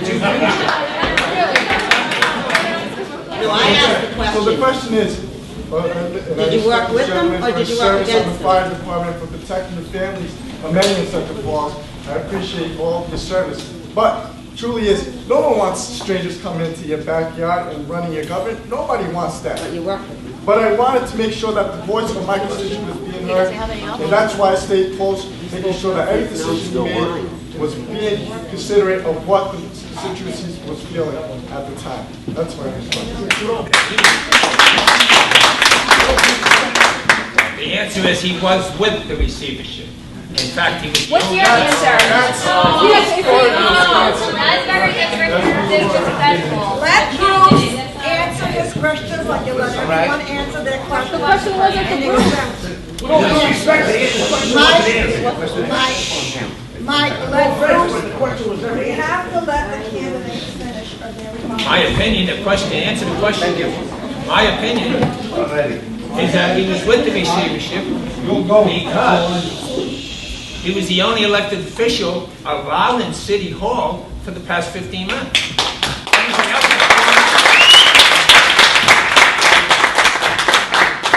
He also was allowed by the receivership to start his own city council. He put two friends on. Are you who running live your in the campaign same or are ward. you attacking an opponent? Are you running? Let me answer What's your end? What's your end? Let me answer the question. I would have said the false thing. Yeah, for the last one. He voted, he said he voted on people's claims and was with us. And I'm giving you the facts. The city council he formed was ruled illegal by the Rhode Island Supreme Court because it consisted of people who we did not elect. Do you know when the last time that we were told, or anybody was told, that they can't park their cars on their own street? It was in the 40s, in the countries that were occupied by the Nazis. We can't park our car on our own street. That's one of those receivership ideas. He's been allowed in City Hall, he was allowed to form his own city council, an illegal one, and voted on things like a 20% increase in taxes. My God. We're going to let every candidate. Well, listen, we're going this order here, which I don't like. So to say that I formed my own city council is a lie. Can we stop lying to the people of Central Falls?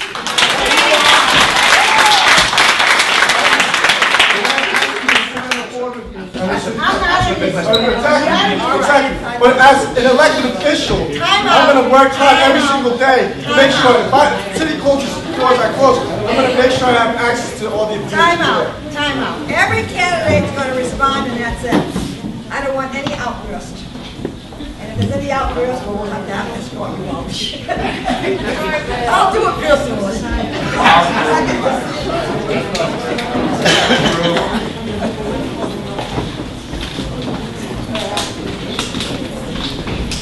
My situation and my feelings in the city have never changed. I've gone to the meetings and spoke out against the council or the mayor when he put through a budget that was not balanced. I've continued to do the same thing. I don't say one thing and do something else and then switch back. I go to the receivers' hearings, I go to the city council meetings, and I speak out. That's what you get when you elect me as mayor. You get someone who is consistent, stable, but who is there to defend the property owners, the taxpayers, and the voters. What is in the best interest of the city, of the residents, of its future? That's what I will make my decisions on, and it has always been that way. When it comes to the budget, I've always spoken out against improper budgets. Whatever administration was there. I've always listened to the council, respected their opinions, as is the receiver, but I have no qualms of going to a meeting and speaking out or questioning what he has in a budget or the decision to impose a parking ban, which was wrong, the imposition of selling property, which I think is wrong, closing up of our community library, community center, stopping our senior citizen program. I've gone to those meetings and spoke out against them.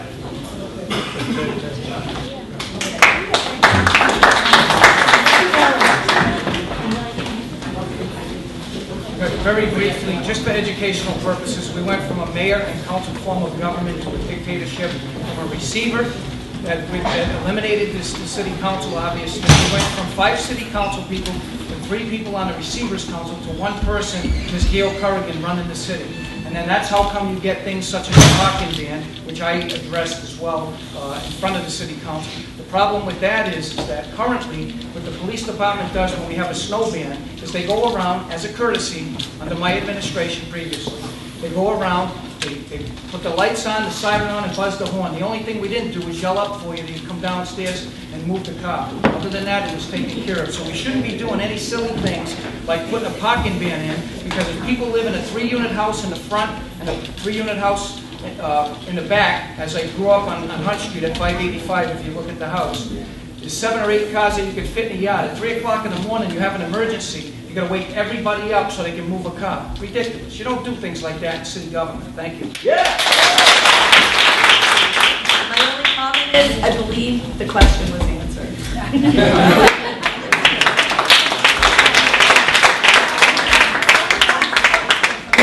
Last question. Over here.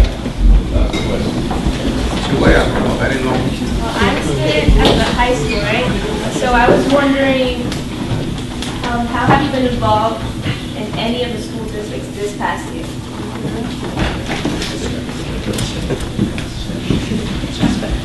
Over the past year, I've worked with the high school, did a community garden on Perry and Phillips. And I met a lot of kids, and then when we did the Bright Arts Music Festival this past September, we had some of those kids involved as well.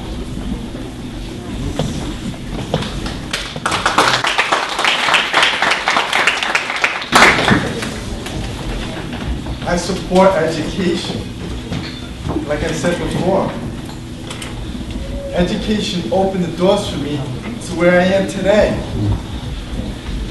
Ever since I graduated high school and college, I've been in the high school, Veterans Memorial, Risk, all the schools in our district to encourage our youth that the same opportunities that I had, they have them as well.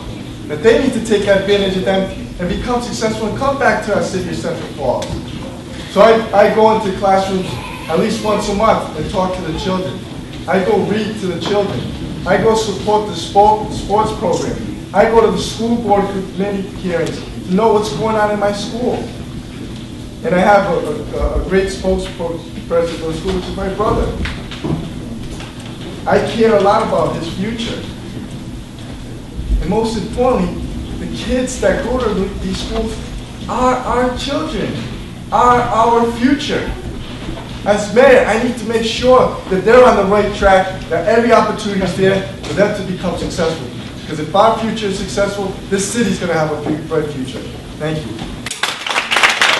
In the last year or so, I've attended school board meetings and I spoke up on issues that were before the advisory board. I've attended the health fair a week or 2 ago, I believe. I participated in the last 2 years of the cleanup. And that's not something, and I read about it, I see it, I attended it, and it was commented the first time ever. I was a member of the Earth Day in Central Falls many years ago, during the 70s and 80s. I've also attended other school functions at James Park, the fair on Garfield Street. I've attended the fundraisers for the community school, Segur School, and the Central Falls High School Drama Club with Viola Davis, and other fundraisers that have taken place. I've contributed to the high school drama club. I've tried to participate. I have never refused an invitation to the schools, and I never will. couple of weeks ago, I went to your health fair. Although I wasn't invited, I went anyway. And the difference is in very simple terms, if they reach out, as they do in many other instances, over the loudspeaker, well, obviously it comes to the phone, when they put that dial in and give you the announcements, if they do that as a suggestion, maybe if you have an opportunity to see the principal or whatever, and give us an opportunity to know some of the things that are going on in the school. I support the sports program, and currently my youngest daughter is in Calvin Middle School. My other 3 daughters already graduated. I support the sports program as I would. I played sports at high school and graduated. Matter of fact, I was captain of the high school baseball team. Thank you.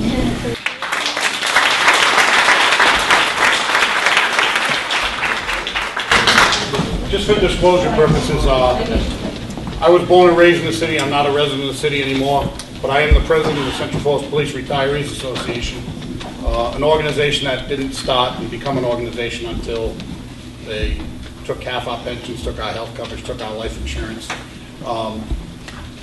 Before I ask my question, I'd also like to just make one comment. I would hope whoever wins, people get behind, because I've seen a lot of like caustic stuff tonight where people are at each other and this and that. That's not going to serve this community any good. Everybody needs to get together and rise as a city.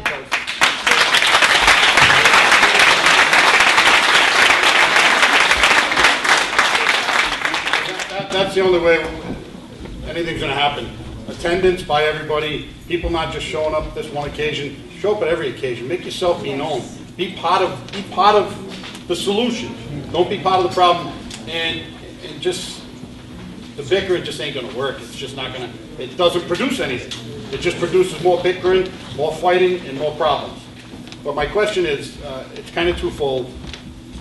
To all the candidates, do you all believe that the expense, which I believe was outrageous, to pay these people that came in here to do it, because all they did was basically cut everything?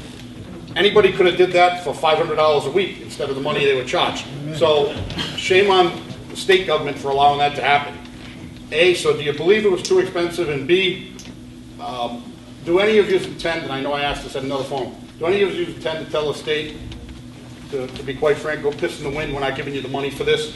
Because A, the state didn't have the ability, the city of Central Falls didn't have the ability to negotiate the rates with these people, and didn't have the ability to decide how many people were going to come in here. It blows my mind that they came into the city of Central Falls, which is in financial trouble, and we're charging $55,000 a month. That's insane. I mean, that's just insane. So my question is, A, do you think it was outrageous, the number? And B, would you all fight to not return that money back to the state of Rhode Island? Contracts that the state has given to the individuals who are running the city at this time. I met with them, and I told them at the beginning when they first came in, it was too much. What they were doing was not done in the best interest of the city and the taxpayers. And ultimately, what you comment on is that should the city be holding the bill on the expenses? And the question, what are all the expenses? You know, I heard the first time from Mr. Diossa at a meeting of a forensic audit. I've gone to the meetings and I've questioned, where are these funds? Where are these contracts? Why are we spending so much money on these individuals? As the chief mentioned, there was a no-bid contract awarded for $276,000 for 2 individuals to run the city. It's wrong. There was no bid. It wasn't a wise decision by the state, but they had ultimate control, and they still do. And ultimately, we end up paying the bill. Am I going to question the bill? Absolutely. And as I said before, when I get elected mayor, the next day, I've already told the receiver and the state, I don't need your help. We can do the job ourselves. In-house, local individuals, what we have in staff now. I know what's going on in working with the department heads. I think we can straighten things out without the state contract that we have, contract employees that are presently there. That's the first recommendation that I would give to the state, to cut $300,000, $400,000, $500,000. We can do the job ourselves. I can do the job because I know it. I've done it. and I'm committed to do it again.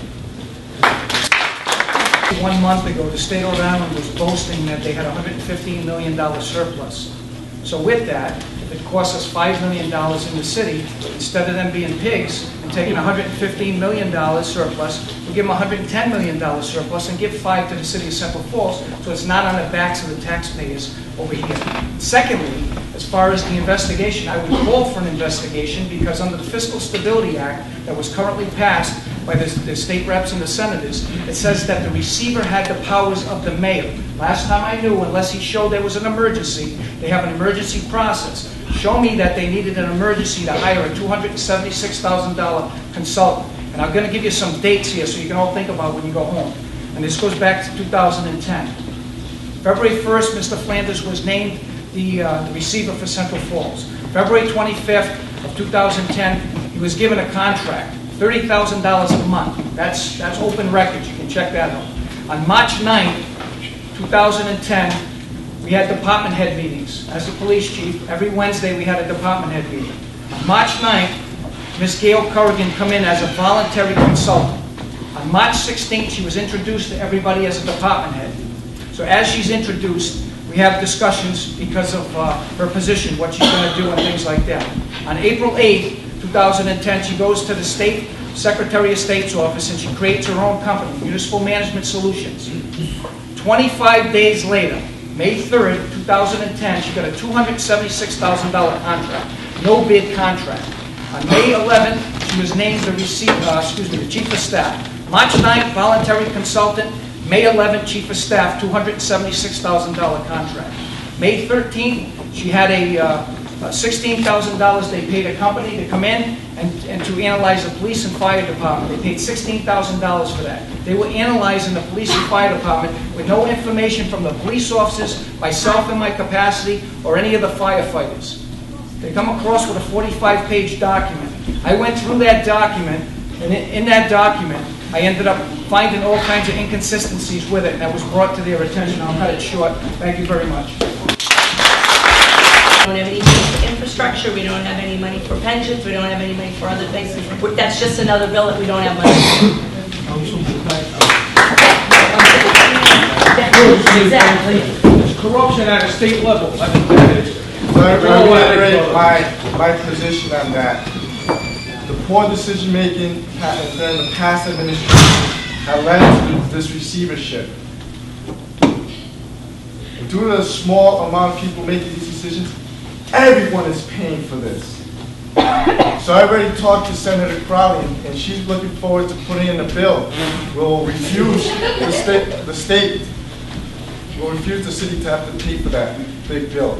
And I'm going to fight it to the end because it's not fair that everyone has to pay for the faults of a small group.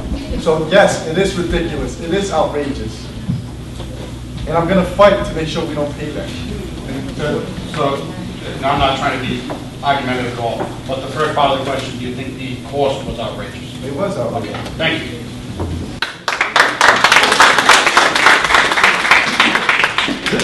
The total of the 4 receivers will come to approximately $750,000. We can't afford it. I'll do everything in my power to fight it. There's been another bill that's coming that nobody's mentioned. The receivership thinks that it's about time we started chipping in for our schools. So we got $1 million bill coming for that. So right there, just the schools and receivers, you can add that up quickly, it's $2 million. I thought we were in bankruptcy. Does the state of Rhode Island know that we just got out of bankruptcy? Amazing. The taxes and the salaries that were passed out is a slap in the face to everybody who lives in Central Falls. Could I just say one word? I just want to thank each and every one of them up there because it's taken a lot of time out of their lives, and so to me, I've known 4 of them. I just met this young lady who I think is a real nice lady and a rising star, hopefully. But I think they're all dedicated and all of their hearts are in the right place. Like the gentleman in the back, I do not live in Tucket now. But I was born 2 weeks. Tucket schooled me in Central Falls for 20 years. I personally worked with, and overthrew the Sherry regime, the Veterans Party, the Fearless War. I was with them to do all of that. That's what gave you guys back the city of Center Falls. That was the beginning. That's where your new charter came from. That's where good government came from. And what I see here tonight, and I just have to say this, in all good faith, we're beating up on each other. We're beating to death what happened, how we got here, and where we're going is not what we're talking about. I had a few of you say it. But what you, I like to say, I went to the meeting at Center Falls City High School tonight. 17 people showed up. Mr. Lizzie was there, I know that, sitting up front seat. He stepped on my toes and we all. But the point is, the state people said, I'm going to be the granddaddy of this whole thing. We're going to give you the council back. We're going to give you the city back. We're going to do this, we're going to do that. But you can't finalize it till we bless it. That's where you are now. So I suggest you stop beating up on each other, formulate a plan of how you're going to work from here on in, and save your energy. Because I see it all wasted time about what should have been and didn't happen. I really love something. In closing, I'd like to thank everybody, especially my supporters and the ones that are not supporters. Hopefully you are supporters after tonight. What I'd like to do is say thank you to everybody, because the more input you have as a city resident in the finances and in the whole city government is extremely important, not only to me, but to everybody in the city. We need to make change. We need to make it for the better. And whoever gets elected, hopefully it's me, but whoever gets elected, when you start, you have to formulate a plan. Immediate action, short-term solutions, and long-term solutions. And long-term solutions, we need to find out where we're going to be 10 years from now. Thank you very much.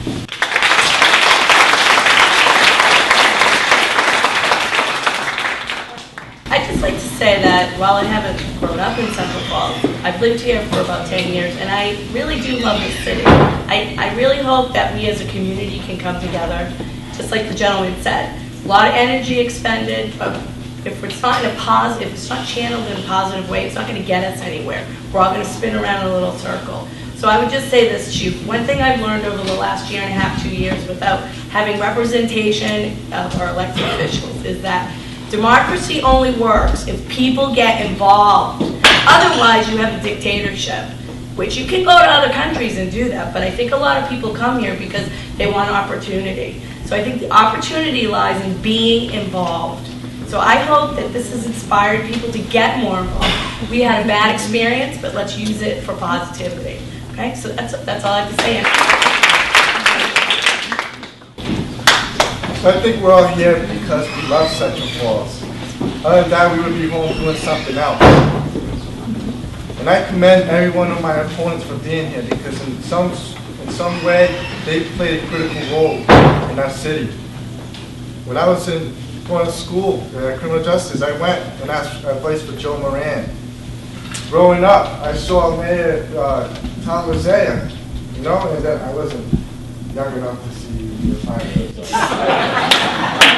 But we do have to work together, and we all have to be very engaged. So we heard the issues today.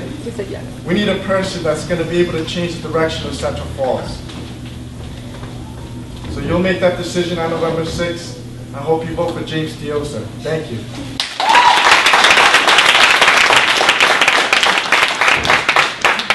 It's getting late. I want to thank you for your attendance and thank you for your interest. Have a nice day. Unfortunately, my speeches have never been that short. Let me first thank the Madeira Club who donated the use of this hall so that we can come here this evening after it was rescheduled for Monday. And let me also thank Alfonso Azevedo and also Mrs. Gertrude, we call her Fruit Shadia, who worked for more than 30-something years in the city, directing elections impartially, and she did a tremendous job.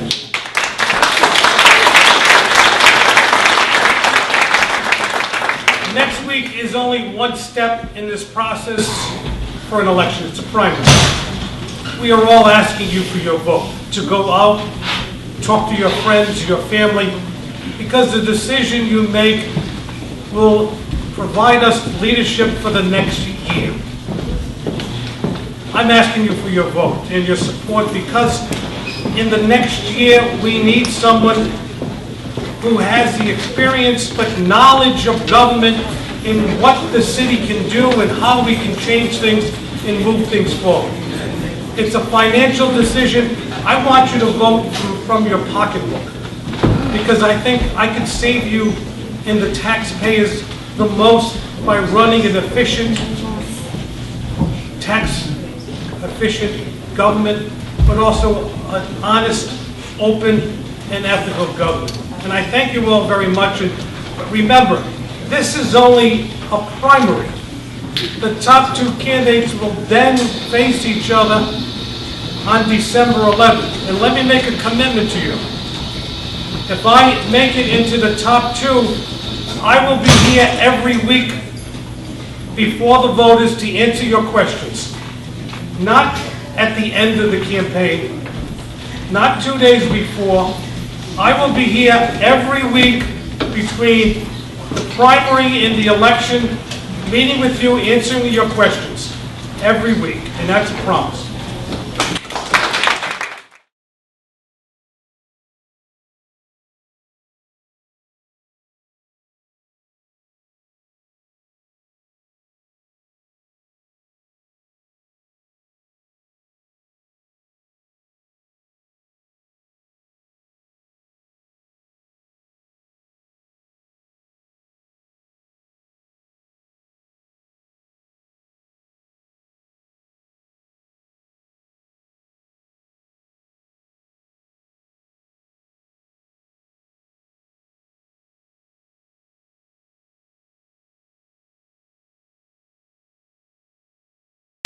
Again, I'd like to thank all the candidates for taking part in this forum tonight, and I'd like to thank all of you for coming out and showing interest in your community, City of Central Falls.